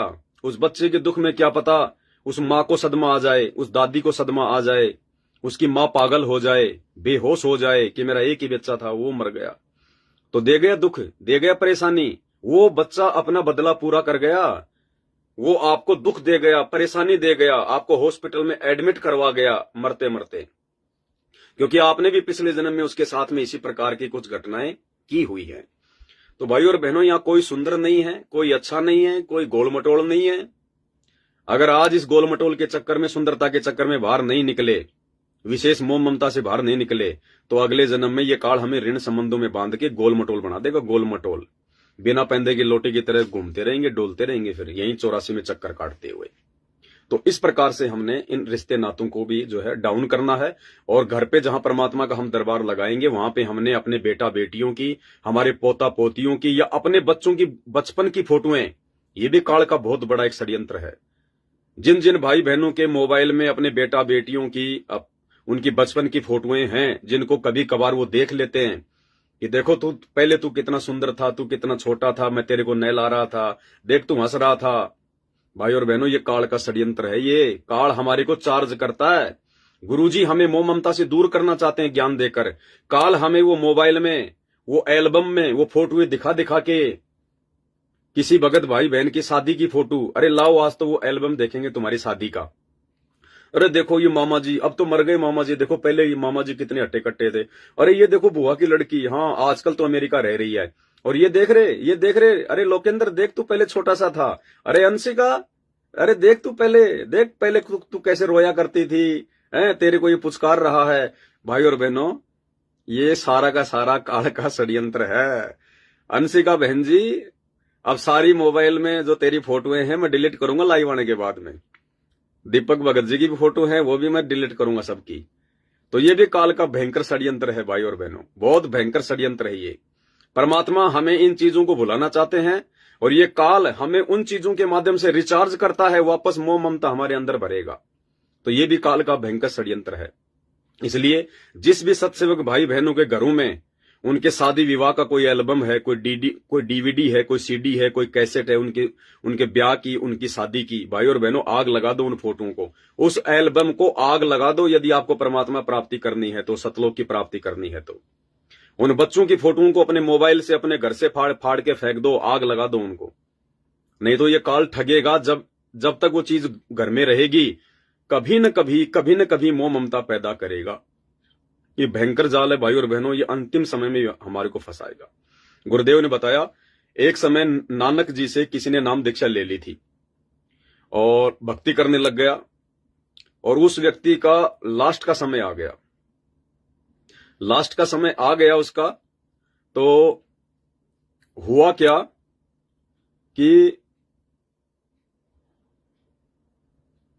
जब उसका जो लड़का था वो कहने लगा जी कि मेरे बाप का तो मोक्ष हो गया होगा, वो तो आपकी शरण में था, आप तो बहुत बड़े महात्मा है, आप तो पहुंचे हुए साधु संत हैं। तो उसने कहा कि बेटा तेरे बाप का मोक्ष नहीं हुआ है। बोले जी कैसे नहीं हुआ, वो तो बड़ी आसान मौत मरा था। बोला नहीं बेटा, काल चाल खेल गया, दाव खेल गया काल। जी वो कैसे खेल गया, क्या बात हुई? बोला बेटा तेरा बाप जो है जंगल में बाघ बना हुआ है, शेर बना हुआ, शेर बना हुआ वो। बोले जी कैसे? बोला जब तेरा बाप जब मरा था तो तेरे पड़ोस में जो मुसलमानों का जो घर था वहां पे मांस पक रहा था, और तेरा बाप जब मरने वाला था उसके नाक में वो मांस की महक, वो गंध, मांस जब पकता है तो एक विशेष एक महक आती है। इस काल का ही बहुत भयंकर षड्यंत्र है। बोला वो महक, वो गंध तेरे बाप की तरफ आ रही थी, जैसे कोई दूसरे घर में हलवा बनाता है तो पड़ोस में उसकी महक जाती है, ऐसे वो भाई उधर मांस पका रहे थे और उधर वो महक उसके अंदर आ रही थी, उसके नाक में आ रही थी। और मरते मरते उस भगत के मन में क्या आ गया, आहा कितनी अच्छी महक आ रही है, कितनी अच्छी महक आ रही है। ये कहते कहते उसका शरीर छूट गया। और परमात्मा कहते हैं जहां आशा तहां बासा होई, मन कर्म वचन सुमरियो सोई। तो नानक जी ने बताया कि बेटा अंतिम समय में काल ने उसको ठग लिया उस महक के माध्यम से। ये उसकी सूक्ष्म चाल होती है। तेरे बाप की जो सुरती थी, जो ध्यान था, अंतिम समय में परमात्मा में होना चाहिए था, नाम सुमरण में होना चाहिए था, सतलोक में होना चाहिए था कि मैं सतलोक जाऊंगा, मेरा समय आ गया, हे भगवान जल्दी से शरीर छुड़वा दो, मैं आपके साथ जहाज में बैठ के मैं सतलोक जाऊंगा, अपने लोक में जाऊंगा। लेकिन उसका ध्यान काल ने उस महक में डाल दिया, जो कि जो है मांस की महक थी। और अगले जन्म में काल ने उसको बाघ बना दिया कि ले बेटा तेरी इच्छा थी ना, तेरे को महक अच्छी लग रही थी ना, ले अब तू ये कच्चा मांस खा। उसको शेर बना दिया, अब वो कच्चा मांस खा रहा है। तो भाई और बहनों, इस प्रकार ये काल अंतिम समय में हर प्रकार का दाव खेलेगा, चाहे बेटा बेटी का हो, चाहे रिश्तेदारों का हो, चाहे जमीन जायदाद का हो, चाहे अपने शरीर का हो, किसी भी चीज का हो। जहां वो काल को लगेगा कि इस चीज में अभी भी इसकी आस्था है, वो वही दाव खेलेगा। इसलिए भगवान ने आके खुद यहां पे ज्ञान देना पड़ता है, ये सत्संग करने पड़ते हैं, 100 प्रमाण देने पड़ते हैं। जो जो गलतियां हमने आज से पहले की हैं, जिनकी वजह से हमारा मोक्ष नहीं हो पाया भगवान की शरण में आने के बाद भी, उन सभी गलतियों को, वीक पॉइंट को, माइनस पॉइंट को परमात्मा सत्संगों के माध्यम से समझाते हैं। तो भाई और बहनों, अब हमने बिल्कुल भी गलती नहीं करनी है। अपने घर में, अपने दरबार में, कहीं भी हमने कोई भी फोटो किसी भी रिश्तेदार की, साधु संत महात्माओं की, अपने बाल बच्चों की, या जहां भी आप पहले किसी आर्मी में या पुलिस में कहीं भी नौकरी करते थे, आपके उन बड़े बड़े जो है वो जनरल की, वो कर्नल की, आपके कमांडो की और आपकी, कि ये मेरे देखो मेरी जवानी की फोटो, जब मैं फौज में भर्ती हुआ था तो मैं ऐसा लगता था। तो हमने अब वो फोटो वगैरह भाई और बहनों नहीं रखनी अपने घर पे।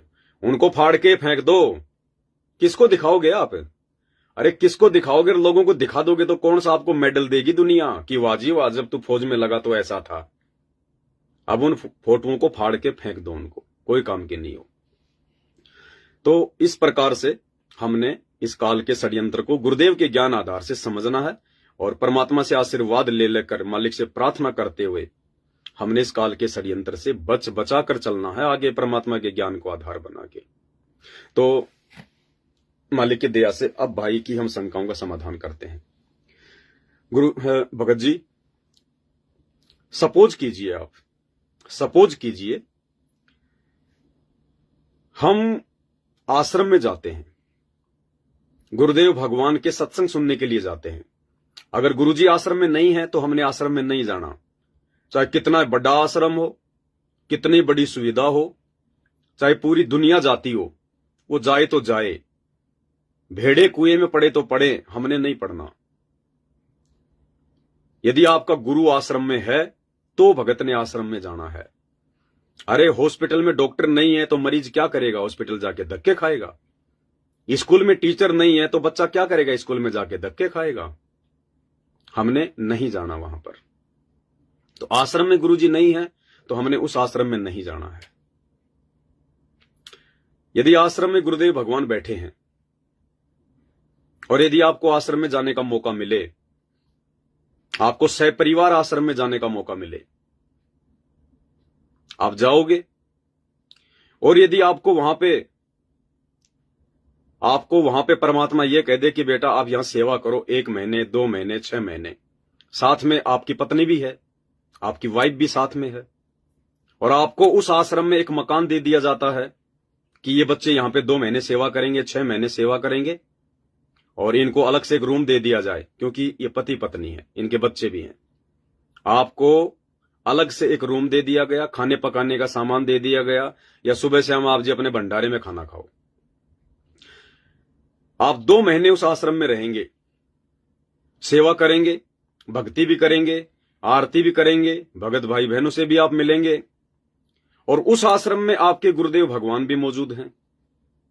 आप मुझे ये बताइए, जितने दिन तक उस आश्रम में आपको रहने का मौका मिलेगा, 1 महीना, 2 महीना, 6 महीना, 1 साल, और आपको पता है कि इस आश्रम में मेरे गुरुदेव भगवान भी बैठे हुए हैं और ये आश्रम है, मेरा घर नहीं है, ये आश्रम है, क्या आप 2 महीने या 6 महीने जब तक रहोगे, क्या तब तक आप जी उस आश्रम में पति पत्नी व्यवहार करोगे?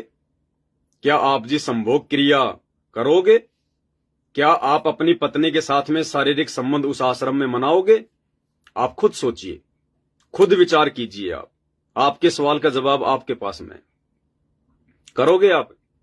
नहीं करोगे। क्यों नहीं करोगे? क्योंकि आपकी आत्मा आपको स्वीकृति नहीं देगी। क्यों नहीं देगी? कि भाई ये तेरा घर नहीं है, ये आश्रम है। आश्रम मतलब दुनिया की सबसे पाक और पवित्र जगह, मक्का और मदीना से भी पाक और पवित्र जगह, क्योंकि मक्का मदीना में तो शैतान बैठा है, जगन्नाथ, केदारनाथ, बद्रीनाथ, नीलकंठ, हरिद्वार, अयोध्या, मथुरा, बरसाना, द्वारिका, इन सबसे ज्यादा पाक और पवित्र जगह, क्योंकि इन जगहों पर तो जो है वो काल बैठा हुआ है। लेकिन आश्रम में आज सबका बाप कबीर भगवान सतगुरु रामपाल जी बैठा हुआ है। आपकी आत्मा आपको स्वीकृति देगी नहीं। अगर आपका मन कभी कभार बकवाद भी करेगा पति पत्नी व्यवहार करने के लिए, तो भी आपकी आत्मा उसको रोकेगी, टोकेगी कि नालायक, अपना धर्म कर्म मत बिगाड़, तू भगवान के चरणों में बैठा है। ये दुनिया की सबसे पाक और पवित्र जगह है। यहां तो मुंह से गाली भी नहीं निकलनी चाहिए। आश्रम में तो जरा सा भी कोई क्रोध और जो है वो गुस्सा भी नहीं आना चाहिए। तू करके भी किसी से बात नहीं करनी चाहिए। ना जाने कब परमात्मा तेरी कौन सी बात से नाराज हो जाए, तेरी सेवा छीन ली जाए। वो बकवाद नहीं करेंगे।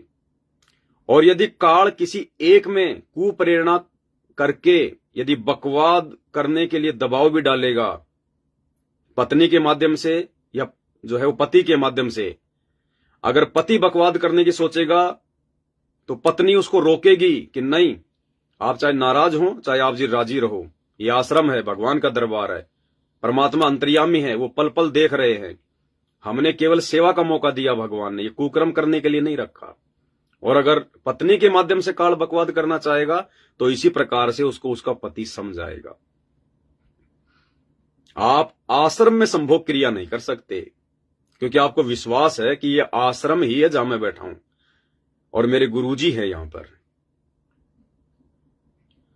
इसी प्रकार भाई और बहनों, जिस दिन हम इस ज्ञान को आधार बनाकर सतगुरु रामपाल जी को परमात्मा के रूप में पहचान कर, जिस दिन हम अपने घर पर गुरुदेव भगवान का बेड लगा लेते हैं, शुरू में हमने जो दरबार लगाया था परमात्मा का नाम दीक्षा के समय, जब हमें इतना ज्ञान नहीं था, अब ज्ञान होने के बाद जब हम उस दरबार साहिब को अपडेट कर लेते हैं और गुरुदेव भगवान का बेड लगा लेते हैं, गुरुदेव भगवान को भोग लगाना शुरू कर देते हैं, और अपने घर और घट के अलावा हम गुरुदेव को कहीं नहीं देखते, हम उसको घट घट का वासी मान लेते हैं, कण कण का वासी मान लेते हैं कि मोको कहां ढूंढे रे बंदे, मैं तो तेरे पास में, घट ही में गंगा, घट ही में जमुना और घट ही में है जगदीश, सतगुरु तारेंगे। स्वर्ग सात आसमान पर भटकत है मनमूड, खालिक तो खोया नहीं इसी महल में ढूंढ। जिस दिन हम इस बात को स्वीकार कर लेंगे, मान लेंगे कि मेरे घर पर बेड लग चुका है, और बेड लगने का मतलब है मेरे घर पर परमात्मा प्रकट हो चुके हैं, क्योंकि मैं हर प्रकार के विषय विकारों से दूर हो चुका हूं, संभोग क्रिया से दूर हो चुका हूं, या फिलहाल मैं दूर हूं, तो उसके बाद भगत जी उस घर में वो आत्माएं कोई भी बकवाद करने की सोच भी नहीं सकती। और काल भी इतना मजबूर हो जाएगा, वो पति पत्नी जो पहले सारा कुकर्म किया करते थे, अब वो दोनों एक ही जगह पर सोएंगे तो भी उनके अंदर भाई बहन के अलावा दूसरा कोई विचार आएगा ही नहीं दूसरा कोई भी विचार। क्योंकि जिस घर में परमात्मा प्रकट हो जाते हैं तो फिर परमात्मा भी भगत के ऊपर आशीर्वाद रखते हैं। हम अपनी तरफ से कितनी भी कोशिश करें, कितना भी प्रयास करें, हम अपनी तरफ से इस काल के भयंकर षड्यंत्र से, काम क्रोध लोभ लालच से दूर नहीं हो सकते। गुरुदेव आशीर्वाद देते हैं, परमात्मा रजा बख्शते हैं अपनी तरफ से, अन्यथा हम 2 कोड़ी के जीवों की औकात नहीं है। यहां तो देवताओं का राजा इंद्र, जिसकी सैकड़ों पत्नियां, हजारों पत्नियां, उसके बाद भी उसने अपने गुरु गौतम ऋषि की पत्नी के साथ में कुकर्म किया। श्री विष्णु जी, उसकी खुद की अनेकों पत्नियां, लक्ष्मी उसकी पत्नी, उसके बावजूद भी उसने शंखचूड़ राक्षस की पत्नी तुलसी के साथ में कुकर्म किया, मुंह काला किया। श्री कृष्ण जी ने कुब्जा के साथ में मुंह काला किया। श्री शंकर जी ने मोहिनी के साथ में मुंह काला किया। श्री ब्रह्मा जी ने अपनी बेटी सरस्वती के साथ में मुंह काला किया। भाई और बहनों, फिर बाकी 33 करोड़ देवी देवता कौन सी कमी छोड़ने वाले हैं? तो ये तो गुरु जी के आशीर्वाद से संभव हो सकता है। उन देवताओं की तुलना में तो हम ऊंट के मुंह में जीरे के बराबर भी नहीं है। जितनी सहनशीलता, जितना धैर्य, जितना विवेक उन देवी देवताओं में है, हमारे अंदर तो 0% भी नहीं होता, 0% भी। और जब वो इतनी बड़ी बड़ी गलतियां कर गए, और यदि आज गुरुजी का आशीर्वाद ना हो, गुरुजी का आशीर्वाद ना हो, तो भाई और बहनों, क्या ये 35-40 साल की उम्र में साथ संगति से जुड़कर ज्ञान को आधार बनाकर आप जी भाई बहन का रिश्ता कायम कर सकते हैं क्या? मैं कर सकता हूं क्या? कोई नहीं कर सकता। परमात्मा कहते हैं, तेरी क्या बुनियाद प्राणी, तू पेंडा पंथ पकड़वो। हम तो 2 कोटि के जीव हैं, 2 कोटि के जीव। ये जीव की बस की बात नहीं है। ये तो जिस पर परमात्मा दया बख्शे, उस काग को परमात्मा हंस बनाते हैं। वो कौवा अपनी मर्जी से हंस नहीं बन सकता। तो भाई, जब घर में बेड लग गया, आपने परमात्मा को घर में विराजमान कर लिया, और यदि आपने मान लिया, आपको विश्वास है, वो बेड आपने ज्ञान को आधार बना के लगाया है, तो फिर आपको विश्वास है कि मेरा घर नहीं, अब ये आश्रम बन चुका है, आश्रम। और मेरे घर पर मेरे परमात्मा विराजमान हो चुके हैं, सूक्ष्म रूप में, अप्रत्यक्ष रूप में। मुझे नहीं पता वो कब विश्राम कर रहे हैं, कब बैठ रहे हैं। हम तो देख नहीं पाएंगे उनको, क्योंकि हमारी दिव्य दृष्टि इतनी मजबूत है नहीं, इतनी लेवल की भक्ति हमारी हुई नहीं अभी। अब बेड लग गया, तो बेड आपने लगाया किस लिए है? अपने रिश्तेदार के लिए नहीं लगाया, अपने लिए नहीं लगाया, आपने अपने गुरु भगवान के लिए लगाया है। तो गुरु भगवान की मर्जी, वो कब विश्राम करे, कब बैठे, कब कहीं और जाए, कब वो आ जाए। तो हमने ये मानना पड़ेगा कि 24 घंटे परमात्मा हमारे साथ में है, बैठे हैं, आराम कर रहे हैं, आश्रम में हैं, हमारे साथ में हैं। वो रसोई में भी आ सकते हैं, दूसरे कमरे में भी आ सकते हैं, वो बेड पर भी आ सकते हैं। फिर हमने ये विश्वास हो जाना चाहिए। और अगर देखा देखी में बेड लगाया है, तो फिर तो बात ही अलग है। फिर तो आप चाहे जो मर्जी करो, फिर तो कोई लेना देना है ही नहीं उस बात का। अब दूसरी बात, आप आश्रम में भी जा रहे हैं, अपने बाल बच्चों के साथ में जा रहे हैं, आप पति पत्नी जो है वो कर्म में भी हैं, और आपको आश्रम में सेवा का मौका भी मिल जाए, और वहां पे गुरुजी भी बैठे हुए हैं। और यदि आप संभोग क्रिया से दूर नहीं हैं या नहीं हो सकते हैं, तो फिर आपने क्या करना पड़ेगा? वे गुरुजी का आदेश है, सेवा भी करनी पड़ेगी, और बाल बच्चे भी साथ में रहेंगे, और पति पत्नी व्यवहार भी नहीं छोड़ सकते। तो आपने क्या करना पड़ेगा? जैसे बहुत सारे भगत भाई बहन किया करते थे बरवाला आश्रम में। उन्होंने आश्रम से 4-5 किलोमीटर दूर जो बरवाला शहर था, वहां उन्होंने किराए पे रूम ले लिया। 2000 में, 4000 में, 5000 में, जैसा भी उनको मिला, उन्होंने एक छोटा सा रूम ले लिया। वहां पे वो रहने लग गए सहपरिवार। सुबह आश्रम में जाते, अपनी सेवा करते, और शाम को अपने कमरे पे वापस आ जाते। और जो भी उनको अपना पति पत्नी जो कर्म जो करना होता था, वो अपने रूम पे करते थे। लेकिन आश्रम में वो बात भी नहीं करते थे आपस में संभोग क्रिया को लेके, कोई अश्लील बातें या कोई जो है वो गंदी बातें, वो नहीं किया करते थे। तो उनकी सेवा भी लग गई, परमात्मा ने भी उनकी बातों का जो है कोई बुरा नहीं माना, वो परमात्मा के दोषी भी नहीं हुए, और बाल बच्चों के साथ में भी हैं। तो इसी प्रकार भाई, यदि आपकी इच्छा है कि मैं अपने घर पर बेड भी लगाऊं, मैं अपने परमात्मा को भी जो है वो प्रकट करना चाहता हूं, और मैं भक्ति भी करना चाहता हूं, और साथ में मजबूरी है कि मैं ये कर्म भी नहीं छोड़ सकता, तो देखो, उस कर्म के, पति पत्नी वाले उस कर्म के करते रहने के साथ साथ यदि हमने घर पर बेड भी लगा लिया, भगवान को विराजमान भी कर लिया, हमें वो लाभ तो नहीं मिल पाएगा जो लाभ पति पत्नी वाले कुकर्म से दूर रहकर भगवान को घर पर विराजमान करके प्राप्त हो सकता है। लेकिन कुछ हद तक परमात्मा की दया हम पे जो है वो बनी रहेगी। तो उसके लिए हम वही फॉर्मूला अपनाएंगे। उसके लिए हमने आपके घर में मान लीजिए 2 कमरे हैं, 3 कमरे हैं, तो आपने एक कमरा अपने गुरुदेव भगवान को समर्पित करना होगा, दरबार साहिब के लिए, मंदिर के लिए, आश्रम के लिए। और आपने दूसरी जगह पे रहना होगा, यानी उसी मकान में दूसरे कमरे में।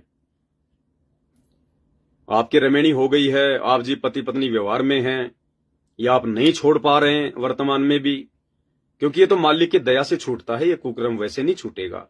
जबरदस्ती किसी ने जो है वो करनी भी नहीं है, जबरदस्ती किसी भगत भाई बहन ने जो है वो करनी भी नहीं है। जबरदस्ती करोगे तो महीने 20 दिन तो जोश जोश में आके भगवान की भक्ति करोगे, बेड लगा लोगे, और उसके बाद में जब वो रजोगुण के कीड़े काटने लगेंगे, फिर वापस अपना धर्म कर्म जो है अमल की बर्बाद करोगे। तो मालिक से रोवो, परमात्मा से हृदय से रोवो, उनसे प्रार्थना करो कि हे गुरुदेव भगवान, मेरे दूसरे भगत भाई बहन तो आपको घर पे जो है विराजमान करके परमात्मा भक्ति की खुराक को छिक छिक के खा रहे हैं मालिक, और हम परमात्मा पीछे रह रहे हैं। बंदी छोड़, दया करो, मेहर करो परमात्मा, हमें भी इस कुकर्म से दूर करो बंदी छोड़। तो परमात्मा दया बख्शेंगे, फिर आपके अंदर से फिर प्रेरणा जागृत होनी शुरू हो जाएगी। तो यदि आपकी रमेणी नहीं हुई है और आप जी बेड लगाना चाहते हैं, और बीच में यदि आपकी रमेणी हो गई, आपकी शादी हो गई, उसके बाद आपको चिंता है कि फिर क्या मेरे घर पर भगवान रहेंगे या नहीं रहेंगे। देखो, भगवान तो सबके साथ में है। ऐसा नहीं है कि जिसके घर पर बेड लग गया उसी के साथ में परमात्मा रहेगा, उसके साथ में गुरुजी रहेंगे, नहीं। जिसने आज नाम दीक्षा ले ली गुरुदेव भगवान से, और जो पति पत्नी व्यवहार में है, जो शारीरिक जो संबंध भी जो बनाता है, भगवान तो उस व्यक्ति के नाम लेने से पहले उसके घर पे जाके बैठ जाता है। जैसे आश्रम में नाम लिया उसने, वो घर पर नहीं पहुंचा, इससे पहले तो भगवान पहुंच गए वहां, गुरुदेव भगवान उसके घर पे पहुंच जाते हैं, वरना उसके घर वाले उसको भक्ति नहीं करने देंगे, उसके घर में काल भक्ति का माहौल बनने ही नहीं देगा। तो ऐसा नहीं है कि बेड लग गया तो ही परमात्मा हमारे घर पर विराजमान रहेंगे। परमात्मा तो जो बेसिक नियम और मर्यादा जो गुरुदेव भगवान ने हमें बताई है, उनको यदि हम फॉलो भी कर लेंगे तो भी परमात्मा हमारे साथ में है। लेकिन ये जो प्रोसीजर है, विषय भोग से, संभोग क्रियाओं से बिल्कुल दूर होकर, अपने घर पर बेड लगाकर भगवान के प्रति समर्पित होकर भक्ति करने की, ये प्रोसीजर है सार शब्द प्राप्त करने की, ये प्रोसीजर है परमात्मा को प्राप्त करने की, ये प्रोसीजर है पूर्ण मोक्ष प्राप्त करने की। क्योंकि इस क्रिया से दूर हुए बिना आप जी वो शब्द प्राप्त करने के योग्य नहीं बन सकते, चाहे 90 साल के क्यों ना हो जाओ आप। तो जिस दिन आपको पूर्ण परमात्मा की प्राप्ति करनी हो, आपका लगन, आपकी सुरती इस बात को लेकर जिस दिन दृढ़ हो जाएगी कि मुझे तो सतलोक जाना है, असंख्य जन्म हो गए मेरे को ये कुत्ता कर्म करते हुए, हमारे से तो कुत्ता अच्छा है जो कम से कम साल भर में 1 महीने ही विषय वासनाओं में रहता है।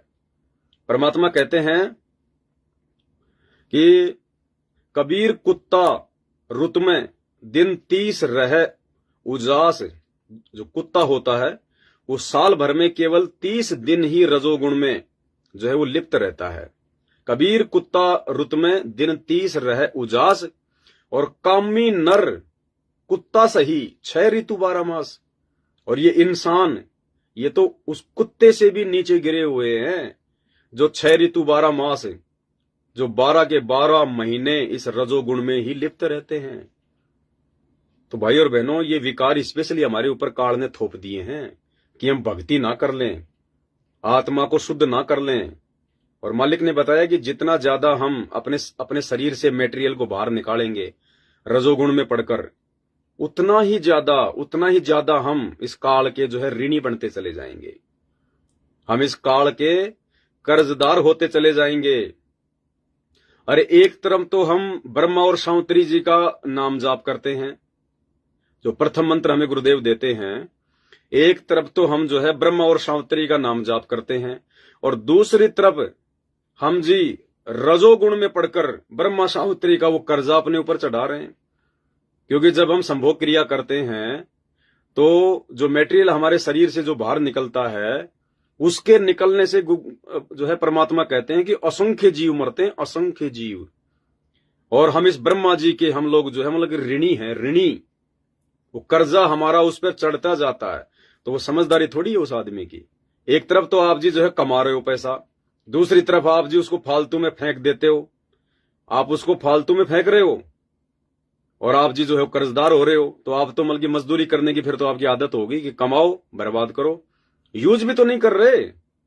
अरे हम यूज भी तो नहीं कर रहे, हम तो खाली फेंक रहे हैं। परमात्मा ने ज्ञान गंगा में लिखा है कि बीज जो होता है, उस गेहूं के बीज को कुरडियों पे फेंकना कोई समझदारी नहीं होती है। गेहूं के बीज को गंदगी में फेंकना कोई समझदारी नहीं होती है। कोई मूर्ख होगा जो उस बीज को, जिस बीज से हमारे को खाने को जो है अनाज मिलेगा, हमारा जीवन चलेगा, उस बीज को हम यूं ही फेंक देंगे। तो परमेश्वर ने मानव शरीर से जो पदार्थ जो निकलता है, चाहे स्त्री का हो चाहे वो पुरुष का हो, परमात्मा ने उसको अनमोल बीज बताया, जिस बीज से एक आत्मा जन्म लेती है। और उस बीज को यदि हम ऐसे ही बर्बाद कर रहे हैं तो समझो हम एक मर्डर कर रहे हैं, मर्डर, एक जीव की आत्महत्या कर रहे हैं। ज्ञान गंगा पढ़ लेना, उसमें लिखा हुआ है जो 21 नियम है उनमें। यानी व्यर्थ में संभोग करना आपने जीव हत्या के बराबर जो है पाप कर्म को मोल ले लिया, उसमें लिखा हुआ है, परमात्मा कह रहे हैं। तो दास की तो विनती इतनी है भाई, देखो मोक्ष के लिए तो जो शर्त है वो शर्त है। मोक्ष प्राप्ति करनी है तो परमात्मा की हमने वो कंडीशन निभानी पड़ेगी, फॉलो करना पड़ेगा। परमात्मा कहते हैं भग भोग्या भग उपजय। भग यानी योनि, स्त्री इंद्री, भग भग भोग्या भग उपजय, यानी जब तक आप जी विषय वासनाओं में लिप्त रहोगे, भग को भोगोगे, तब तब आपको भग उपजय यानी आपको भग से जन्म लेना पड़ेगा। जब तक आप इस रजोगुण से दूर नहीं होगे, रति क्रिया से दूर नहीं होगे, संभोग क्रिया से दूर नहीं होगे, तब तक आपको बार बार उसी योनि से जन्म लेना पड़ेगा। भग भोग्या भग उपजय, और भग से बचा न कोई, और जय कोई भग से बचे, भगत कहावे सोए। अब देख लो आप, ये भगवान की वाणी है, कोई मेरा अपना घर का ज्ञान नहीं है। परमात्मा कहते हैं जब तक आप इस भग क्रिया से नहीं हटोगे, संभोग क्रिया से दूर नहीं हटोगे, पति पत्नी कुकर्म से दूर नहीं हटोगे, तब तक तो आप जी भगत भी नहीं हो। भगत भी भले नाम ले लिया, भले सतनाम ले लिया, उस समय तक तो आप परमात्मा की इस अमर वाणी के अनुसार परमात्मा की डिक्शनरी में आप जी भगत के रूप में भी अंकित नहीं हो। अब देखो कितनी बड़ी बात है। और फिर हम लोग बाट देख रहे हैं मोक्ष प्राप्त करने की, सतलोक जाने की। एक तरफ तो हम बड़ा डींग मारते हैं कि भगत जी बस मेरा तो यहां से मन हट गया, परमात्मा आज ही आ जाए, दास तो सतलोक जाने के लिए तैयार है। और शाम को फिर कहेगा भगत जी कोई लड़की देखो ना मेरी रमेणी के लिए, हैं? सुबह तो बोला गुरुजी आज ही आ जाए तो आज ही चलूं, हैं? और बाद में कह रहा है भगत जी रमेणी करनी है मेरे को। क्या हम इन तमाम कुकर्मों से, विषय वासनाओं से, काम क्रोध लोभ लालच, जाति वर्ण कुल, क्या हम इन सब से दूर हैं? क्या हम इस कंडीशन में हैं? अपनी आत्मा से पूछो। बकवाद करने से कुछ नहीं होता कि भगत जी ज्ञान समझ में आ गया, अब तो सतलोक चलना है, कुछ नहीं, बस यहां पे आज ही गुरुजी आ जाएं। अरे अगर आज ही गुरुजी आ गए विमान लेकर और गुरुजी कहें कि बेटा चल सतलोक, क्या आप आत्मा से आप तैयार हो? मुंह से तो बोल दोगे कि गुरुजी चलो तैयार है आपका दास, क्योंकि गुरुजी के सामने ये थोड़ी कहोगे कि गुरुजी मैं नहीं जा सकता, मैं सतलोक के लिए मैं तैयार नहीं हूं। लेकिन भाई वो तेरी जुबान से नहीं मानता। परमात्मा जुबान की भाषा नहीं पकड़ता। परमात्मा तो घट घट का वासी है, अंतर्यामी है। वो तो अंदर देखेगी कि इसके अंदर कितनी कमी है। तो हमारा तो काम बिगड़ गया। अरे भगवान आया लेने के लिए, 84 मिटाकर सतलोक ले जाने के लिए। कह रहा बेटा सामने विमान है, चल। और मन में भरी है कुबद, और यदि आप विमान में भी आप जाकर बैठ गए तो भी सतलोक नहीं जा पाओगे, कहीं और ही छोड़ेगा परमात्मा। भाई और बहनों, ये कलयुग की बिचली पीढ़ी है। अगर ज्ञान समझ में आ गया तो परमात्मा कहते हैं कि समझा है तो सिर धर पांव और बहुर नहीं रे ऐसा दाव। ये मौका दोबारा नहीं मिलेगा जो वर्तमान में भगवान ने हमें दे दिया।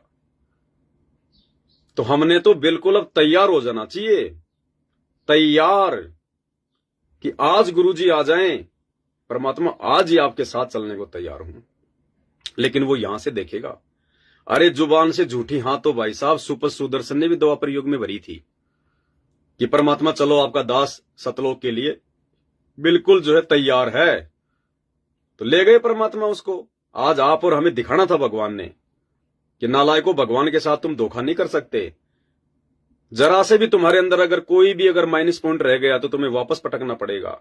तो परमात्मा ने एक उदाहरण पेश किया हमारे लिए कि तुम्हारे अंदर उतनी भी कमी नहीं होनी चाहिए जितनी द्वापर में सुदर्शन की थी। बूढ़ा हो गया, बोला हाँ भाई सुदर्शन चलना सतलोक। चलो महाराज आप तो जानी जान हो, आप तो अंतर्यामी हो परमात्मा, इस गंदे लोक में क्या जीना परमात्मा। ले गए परमात्मा। और फिर क्या बताया गुरुदेव ने, ऊपर मानसरोवर में जाके परमात्मा ने पूछा रे भाई कोई इच्छा है कि तेरी उस संसार में, उस गंदे लोक में कोई है तेरी कोई इच्छा, कोई डिमांड है? हाँ बोले परमात्मा वैसे तो आपने इतना अच्छा ज्ञान दे दिया, मालिक ऐसे गंदे लोक में किसी मूर्ख व्यक्ति की आस रहेगी? परमात्मा आपके दास में कोई आस्था नहीं है। लेकिन मालिक एक छोटी सी प्रार्थना है। मालिक ने देखा ये काम बिगाड़ दिया। और छोटी के बड़ी, एक तरफ तो कह रहा कि कोई आस्था ही नहीं है, कोई मूर्ख होगा, और एक छोटी सी आस्था है। क्या भाई, मेरे माता पिता बहुत अच्छी आत्मा के थे, वो खुद भक्ति नहीं करते थे लेकिन मेरे को कभी मना नहीं किया। ये परमात्मा किसी जन्म में उन पे दया करना, उनका मोक्ष करना। यानी मन में रह गई माता पिता के प्रति वो इच्छा, मोह ममता काल ने वहां जागृत कर दी।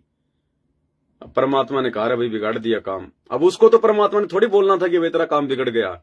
उसको कहा कि ठीक है भाई कोई बात नहीं, मैं तेरे को वचन देता हूं, तेरे माता पिता को पार कर दूंगा बेटा। लेकिन वो तो थी उसके मन में, वापस परमात्मा ने पटक दिया। अभी यही चक्कर काट रहा होगा कहीं, आप और हमारे में बैठा होगा कहीं। फिर परमात्मा ने हमारे को रानी इंद्रमती का उदाहरण दिया। 80 साल की बुढ़िया हो गई। परमात्मा जाते थे, सत्संग सुनाते थे। अंत में गुरुजी ने कहा कि हाँ भाई इंद्रमती चल रही है? महाराज चलो मैं तैयार हूं परमात्मा, अभी चलो मालिक। ले गए परमात्मा वही मानसरोवर पे। उदाहरण पेश करना था आप और हमारे लिए। हाँ बेटी तेरी कोई इच्छा तेरे राजा में, तेरे राजपाट में, तेरे पोते पोतियों में? ना महाराज ये परमात्मा वो तो बहुत गंदा लोक है, वहां तो मैं देखना भी नहीं चाहूं। बेटी कोई मन में इच्छा? बोले महाराज इच्छा तो कुछ नहीं है लेकिन एक प्रार्थना है। क्या प्रार्थना है? वो मेरा राजा है ना, राजा, वो बहुत अच्छी आत्मा का था। अब देखो वो अच्छी आत्मा हो गई है। वो बहुत अच्छी आत्मा का था हैं। उसने खुद भक्ति नहीं करी लेकिन मेरे को कभी दान पुण्य के लिए मना नहीं किया। ये भगवान कभी हैं उस पे भी दया बख्शना। मालिक ने देखा काम बिगाड़ लिया भाई, वापस पटकना पड़ा। यही कहीं धक्के खारी होगी। भाई और बहनों, इतनी सी भी अगर हमारी जरा सी भी इच्छा किसी भी क्रिया में, क्योंकि परमात्मा हमारी आस्था को चेक करेगा। परमात्मा हमारी आस्था को चेक करता है। परमात्मा जो है वो कारण बनाता है। जानबूझकर परमात्मा ऐसी ऐसी परिस्थितियां पैदा करता है कि देखता हूं इस बच्चे की विषय भोग में कोई इच्छा है कि नहीं है, रति क्रिया में इच्छा है कि नहीं है, इस खेत में, खलियान में, पैसे में, काम धंधे में, बाल बच्चों में, माता पिता में, रिश्तेदारों में कोई आस्था है कि नहीं है। ये रिश्तेदारियों में जो शादियां आती हैं, बार बार तुम्हें जो फोर्स किया जाता है ना नाम दीक्षा लेने के बाद, क्या हो भगत जी आओ जी, हमारी तो बस ये पहली शादी है, हमारी तो आखिरी शादी है। भगत जी एक दिन में क्या है, हम आपको जो है कुछ भी नहीं कहेंगे, हम आपको ना कुछ कोई पूजा पाठ के लिए कहेंगे, आप तो खाली बैठ जाओ आके। वो परमात्मा जानबूझ के उनसे कहलवा रहा है तुम्हारी परीक्षा लेने के लिए। वो नहीं बुला रहे तुम्हें, उन्हें आवश्यकता नहीं है तुम्हारी। वो अपना खा रहे हैं, कमा रहे हैं, तुम अपना खा रहे हो, कमा रहे हो। लेकिन वो शादी के लिए, बहुत छुच्छक के लिए, जन्मदिन के लिए, दूसरे कोई जो है प्रोग्राम के लिए, वो रिश्तेदारों का जब फोन आता ना, और अगर आपने नाम दीक्षा ले रखी है तो विचार कर लेना, या तो वो काल जो है दबाव डाल रहा है या परमात्मा आपकी परीक्षा ले रहा है। और यदि जरा से भी आपने स्वीकृति दे दी कि चल रहे कोई बात नहीं जाके आ जाता हूं यार, जाके आने में क्या दिक्कत है, मर गया, हो गया काम। अरे जाके आने में दिक्कत क्या है बावली बूंच, तूने भीड़ में भीड़ करके तूने सहयोग कर दिया, तू कुछ भी मत खा, कुछ भी मत कर। अगर तू वहां उस दिन चला गया, जो पाखंड है, जो परंपरा है, जो कुप्रथा है, तूने भीड़ में भीड़ कर दी, तूने वहां जाकर उस परंपरा का समर्थन कर दिया, तेरे अंदर ज्ञान आधार नहीं है, तू दबाव में आ गया, तू लोक लाज में आ गया कि यार वो इतनी मिन्नत कर रहा, अगर नहीं गया तो कल को फिर मेरे बारे में क्या सोचेगा। आ गया लोक लाज में, जाति वर्ण कुल खोए। भाई और बहनों, ये परमात्मा का यथार्थ ज्ञान, ये तत्व ज्ञान है बंदी छोड़ का। परमात्मा ने हल्की फुल्की जो छूट दी हुई ना ब्याह शादी में आने की, जाने की, तो वो केवल उन आत्माओं के लिए है जो नई नई जुड़ती हैं, जिनको ज्ञान नहीं होता। अगर ज्ञान समझ में आ गया तो चाहे नया चाहे पुराना, जाना नहीं तो जाना ही नहीं। स्पष्ट कह दिया परमात्मा ने कि टलो जाने से। बहुत सोच समझ के अब हमने भगत बनना पड़ेगा। अब तुमने तो अपने रिश्तेदार को बोल दिया कि ठीक है साहब मैं आ जाऊंगा, एक रात के लिए आ जाऊंगा, और इधर से परमात्मा तुम्हारे घर पर उसी रात विमान लेके आ रहे थे कि आज रात को 12 बजे मैं मेरे बच्चे को चुपचाप सौपन के माध्यम से आत्मा को निकाल के और मैं सतलोक ले जाऊंगा आज मेरे बच्चे को, हैं? और तुमने उधर अपने रिश्तेदारों को हाँ भर दी, अपने यार दोस्तों को हाँ कर दी कि ठीक है मैं शाम को 7 बजे घर से निकल जाऊंगा साहब, और सुबह मैं जल्दी आ जाऊंगा उधर से। अब गुरुजी तो विमान लेके घर पे आ रहे हैं, आज तेरा मौका था, आज तेरे ऊपर मेहर कर रहा था परमात्मा, इस गंदे लोक से सदा सदा के लिए निकाल रहा था तेरे को। सतलोक में मना फिर शादियां, मना फिर वहां डीजे बजा, वहां बजती है वो मधुर मधुर वाणियां, संगीत, वहां है मौज मस्तियां असली। इधर भगवान आ रहा था और उसी दिन काल ने तेरे को निकाल दिया वहां से। ये होती है सूक्ष्म चाल। अब तू वहां क्या कर रहा है? नींद आएगी तेरे को 12 बजे, 12 बजे तो वहां पे डीजे बजेंगे, हैं? हट जाता पाछे ने नाचन दे जी भर के ने, वो नाचेंगे वहां, आज मेरे यार की शादी है, हैं? तेरे को नींद आएगी। भगवान तो तुझे सतलोक ले जाने के लिए आया और तू वहां पे आज मेरे यार की शादी है सुन रहा है। हट जाता हूं पाछे ने नाचन दे जी भर के। अब तू नाचता ही रहना फिर यहाँ पे जी भर के, कभी कुत्ता बन के, कभी गधा बन के, कभी सुअर बन के, फिर तेरे को कसाई जो है ना गला छोड़ा सा काट के हलाल करके नीचे डाल देगा, फिर नाचते रहना, फिर हैं भुगत भुगत के दम तोड़ेगा, फिर नाचते रहना फिर यहाँ पे। भाई और बहनों, ये काल की सूक्ष्म चाल है, ये ऐसे फंसाएगा हमें वो। अगर भक्ति पर हम लग गए हैं और गुरु और ज्ञान समझ में आ गया है तो भाई और बहनों हमने तो तैयार रहना कि भगवान अभी आ जाओ, चाहे ये परमात्मा इसी समय आ जाओ, बिल्कुल आपका दास आपकी दासी तैयार है, परमात्मा छिक लिए हम तो। ये ज्ञान आधार से संभव है, और ये ज्ञान आधार और ये सतगुरु भगवान की ये मेहर ये उसी समय बनेगी जब हम इन तमाम काम, क्रोध, लोभ, लालच, जाति, वर्ण, कुल, तमाम विषय विकारों से बिल्कुल अपने आत्मा से नफरत करने लगेंगे। देखो शुरुआत में जब हम इन कुकर्मों से जब हम लोग दूर हटते हैं ना, तो शुरुआत में महीना, 2 महीना, 3 महीना, 6 महीना तो काल हमारे को जो है परेशान जो है वो करेगा, लेकिन गुरुजी का आशीर्वाद रहेगा, थोड़ी सी अगर हिम्मत रखेंगे तो। काल तो चाहेगा कि वापस उसी गंदगी में आ जाएं, है कि नहीं? लेकिन उसी समय परमात्मा से बिल्कुल आंख बंद करके, हे मालिक दया बख्शो परमात्मा, हे मालिक मैं 2 कोटि का जीव हूं, बंदी छोड़, काल को मैं कैसे मालिक हरा सकता हूं, आप दया बख्शो परमात्मा, हे बंदी छोड़ अपने दास के विषय विकारों को हरो मेरे मालिक। तो परमात्मा वापस आपके मन को जो है चेंज कर देगा, क्योंकि मन पे कंट्रोल तो भगवान का है, सतगुरु रामपाल जी का है। 21 ब्रह्मांड के प्राणियों का रिमोट तो इस काल के हाथ में है, और काल का रिमोट सतगुरु रामपाल जी भगवान के हाथ में है। तो जब हम सबसे बड़े राष्ट्रपति से प्रार्थना करेंगे, राजाधिराज से प्रार्थना करेंगे, तो रिमोट तो उसके हाथ में है ना, जो आपको दुखी कर रहा है, परेशान कर रहा है मन। तो इस प्रकार से भाई और बहनों हमने करना है। और मान लीजिए आपकी शादी हो गई, आपने घर पर बेड भी लगा लिया, या वर्तमान में कुछ ऐसे भगत भाई बहन हैं जो इस संभोग क्रिया से दूर नहीं हो पा रहे हैं, कोई भी उनकी मजबूरी है, भाई उनके पति की तरफ से दबाव है या किसी की जो है पत्नी की तरफ से दबाव है, जो भी है, और यदि उनकी इच्छा है, साथ संगति से जुड़े हुए हैं, ज्ञान को आधार उन्होंने बना लिया है कि नहीं बेड तो हम लगाएंगे भगवान का, हम और कहीं धक्के नहीं खाएंगे अपने भगवान के अलावा। जब तक गुरुजी किसी आश्रम में नहीं आएंगे तब तक हम अपने घर पर अपने भगवान का बेड लगा के हम भक्ति करेंगे। तो उन भाई बहनों के लिए तो दास की यही प्रार्थना है। परमात्मा तो आपके साथ भी है, ऐसा नहीं है कि है नहीं परमात्मा, हम सब परमात्मा के बच्चे हैं, लेकिन हम लोग जो मतलब प्रयास तो हमें करना पड़ेगा। अंत में कोई आज कर देगा, कोई 6 महीने बाद में, कोई 2 साल बाद में।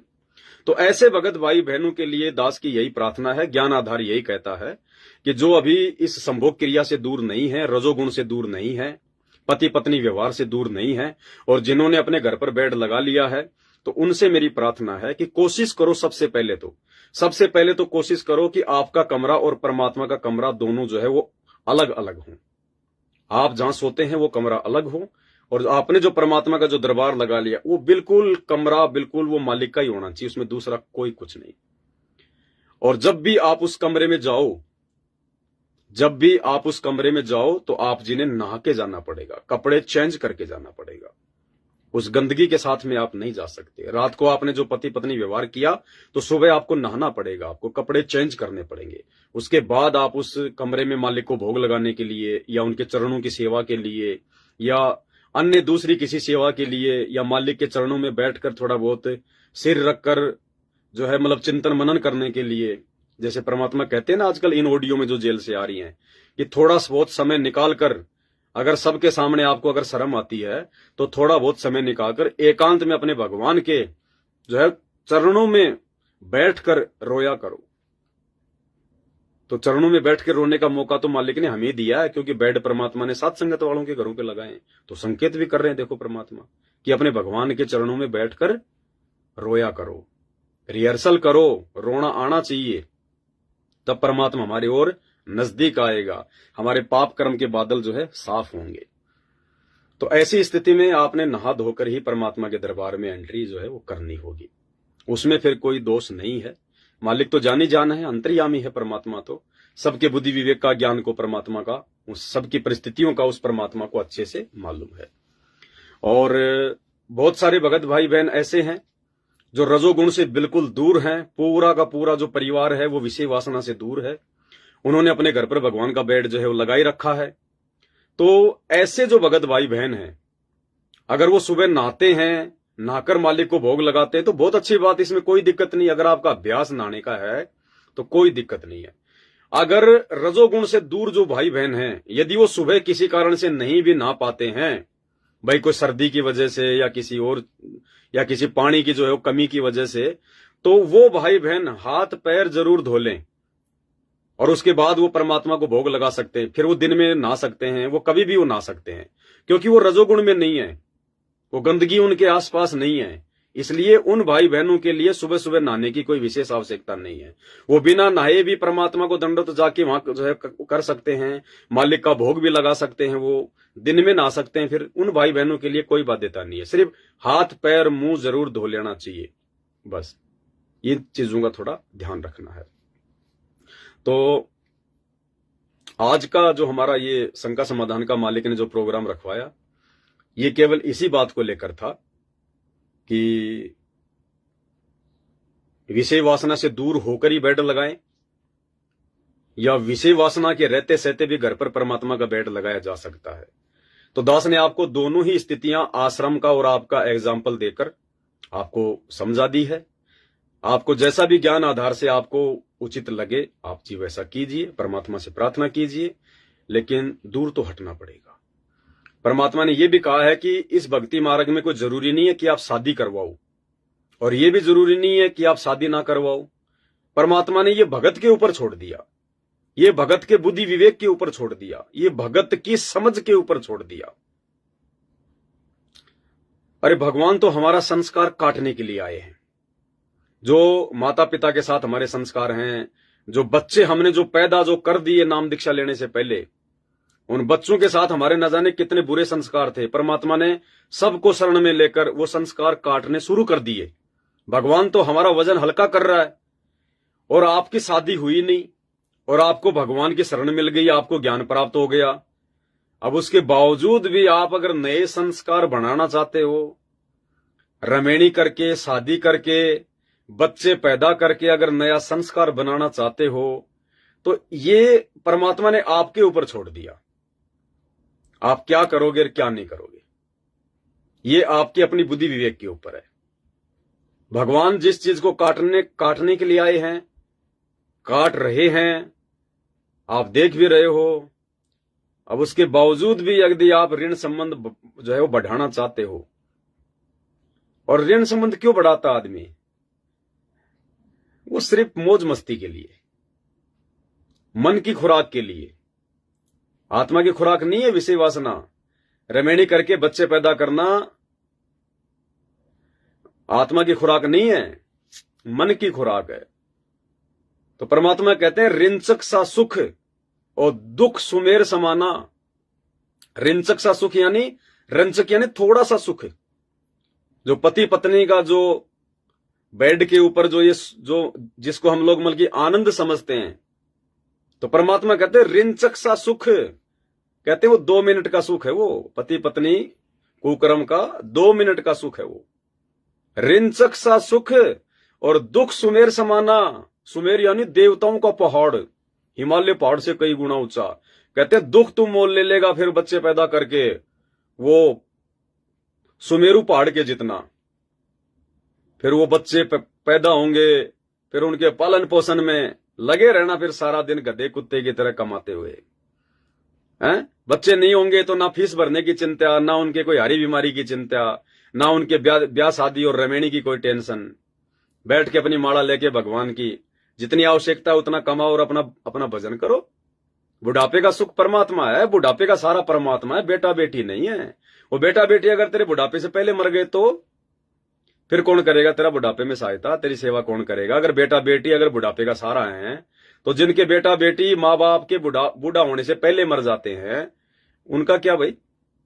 तो हमने भगवान पे विश्वास करना पड़ेगा। बुढ़ापे का सारा परमात्मा है, सतगुरु है, बेटा बेटी नहीं है।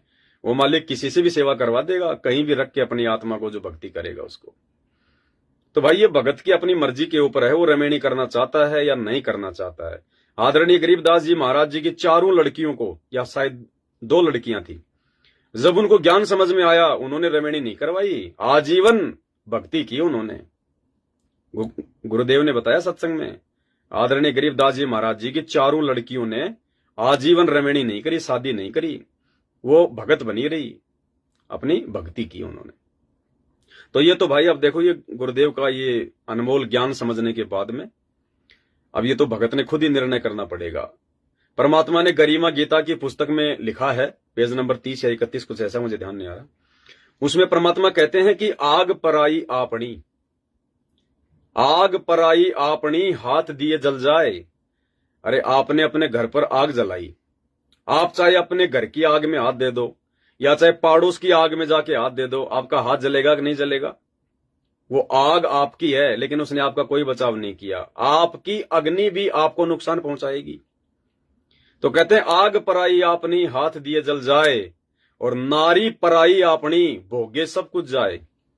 तो कहते हैं नारी यानी वाइफ, स्त्री, औरत, चाहे अपनी हो चाहे दूसरे की हो, अगर उसके साथ में संभोग क्रिया करोगे तो भोगे सब कुछ जाए, आपका सब कुछ नष्ट हो जाएगा। तो इस विषय पर दास देखो, मैं कोई आदेश नहीं दे सकता हूं, मैं आपकी तरह आपका एक गुरु भाई हूं, लेकिन मैं आपको जानकारी दे सकता हूं जो परमात्मा ने बताई है कि रमेणी आपने करनी है या नहीं करनी है, भक्ति में रमेणी करना जरूरी है या नहीं है। परमात्मा ने दोनों ही ऑप्शन भगत के बुद्धि विवेक पर छोड़ दिए हैं, ये आपके अपने ऊपर है। बाकी और बातें आपको बताई दी है बेड से संबंधित, और बहुत सारी बातें हैं जिनकी जानकारी हम सबको होना चाहिए। वो धीरे धीरे परमात्मा दया करेंगे, हम लाइव आकर एक दूसरे भगत भाई बहनों से शेयर करते रहेंगे। और आज रात्रि 8 बजे दास 2-4 घंटे के लिए लाइव आएगा, विशेष लाइव है। यदि आपका रिचार्ज खत्म हो रहा है तो अपना डाटा और डाल लेना। 50-60 रुपए लगते हैं, 20-30 रुपए लगते हैं, मोबाइल का डाटा और डल जाता है। 2 GB, 3 GB, 4 GB, किसी दुकानदार से भी आप जी अपने मोबाइल पर डलवा सकते हैं। तो थोड़ा 4-5 घंटे लाइव शाम को चलेगा 8 बजे। सभी भाई बहन आज लाइव जुड़िए। आज के वीडियो में केवल इतना ही। बंदी छोड़ सतगुरु रामपाल जी भगवान की जय हो।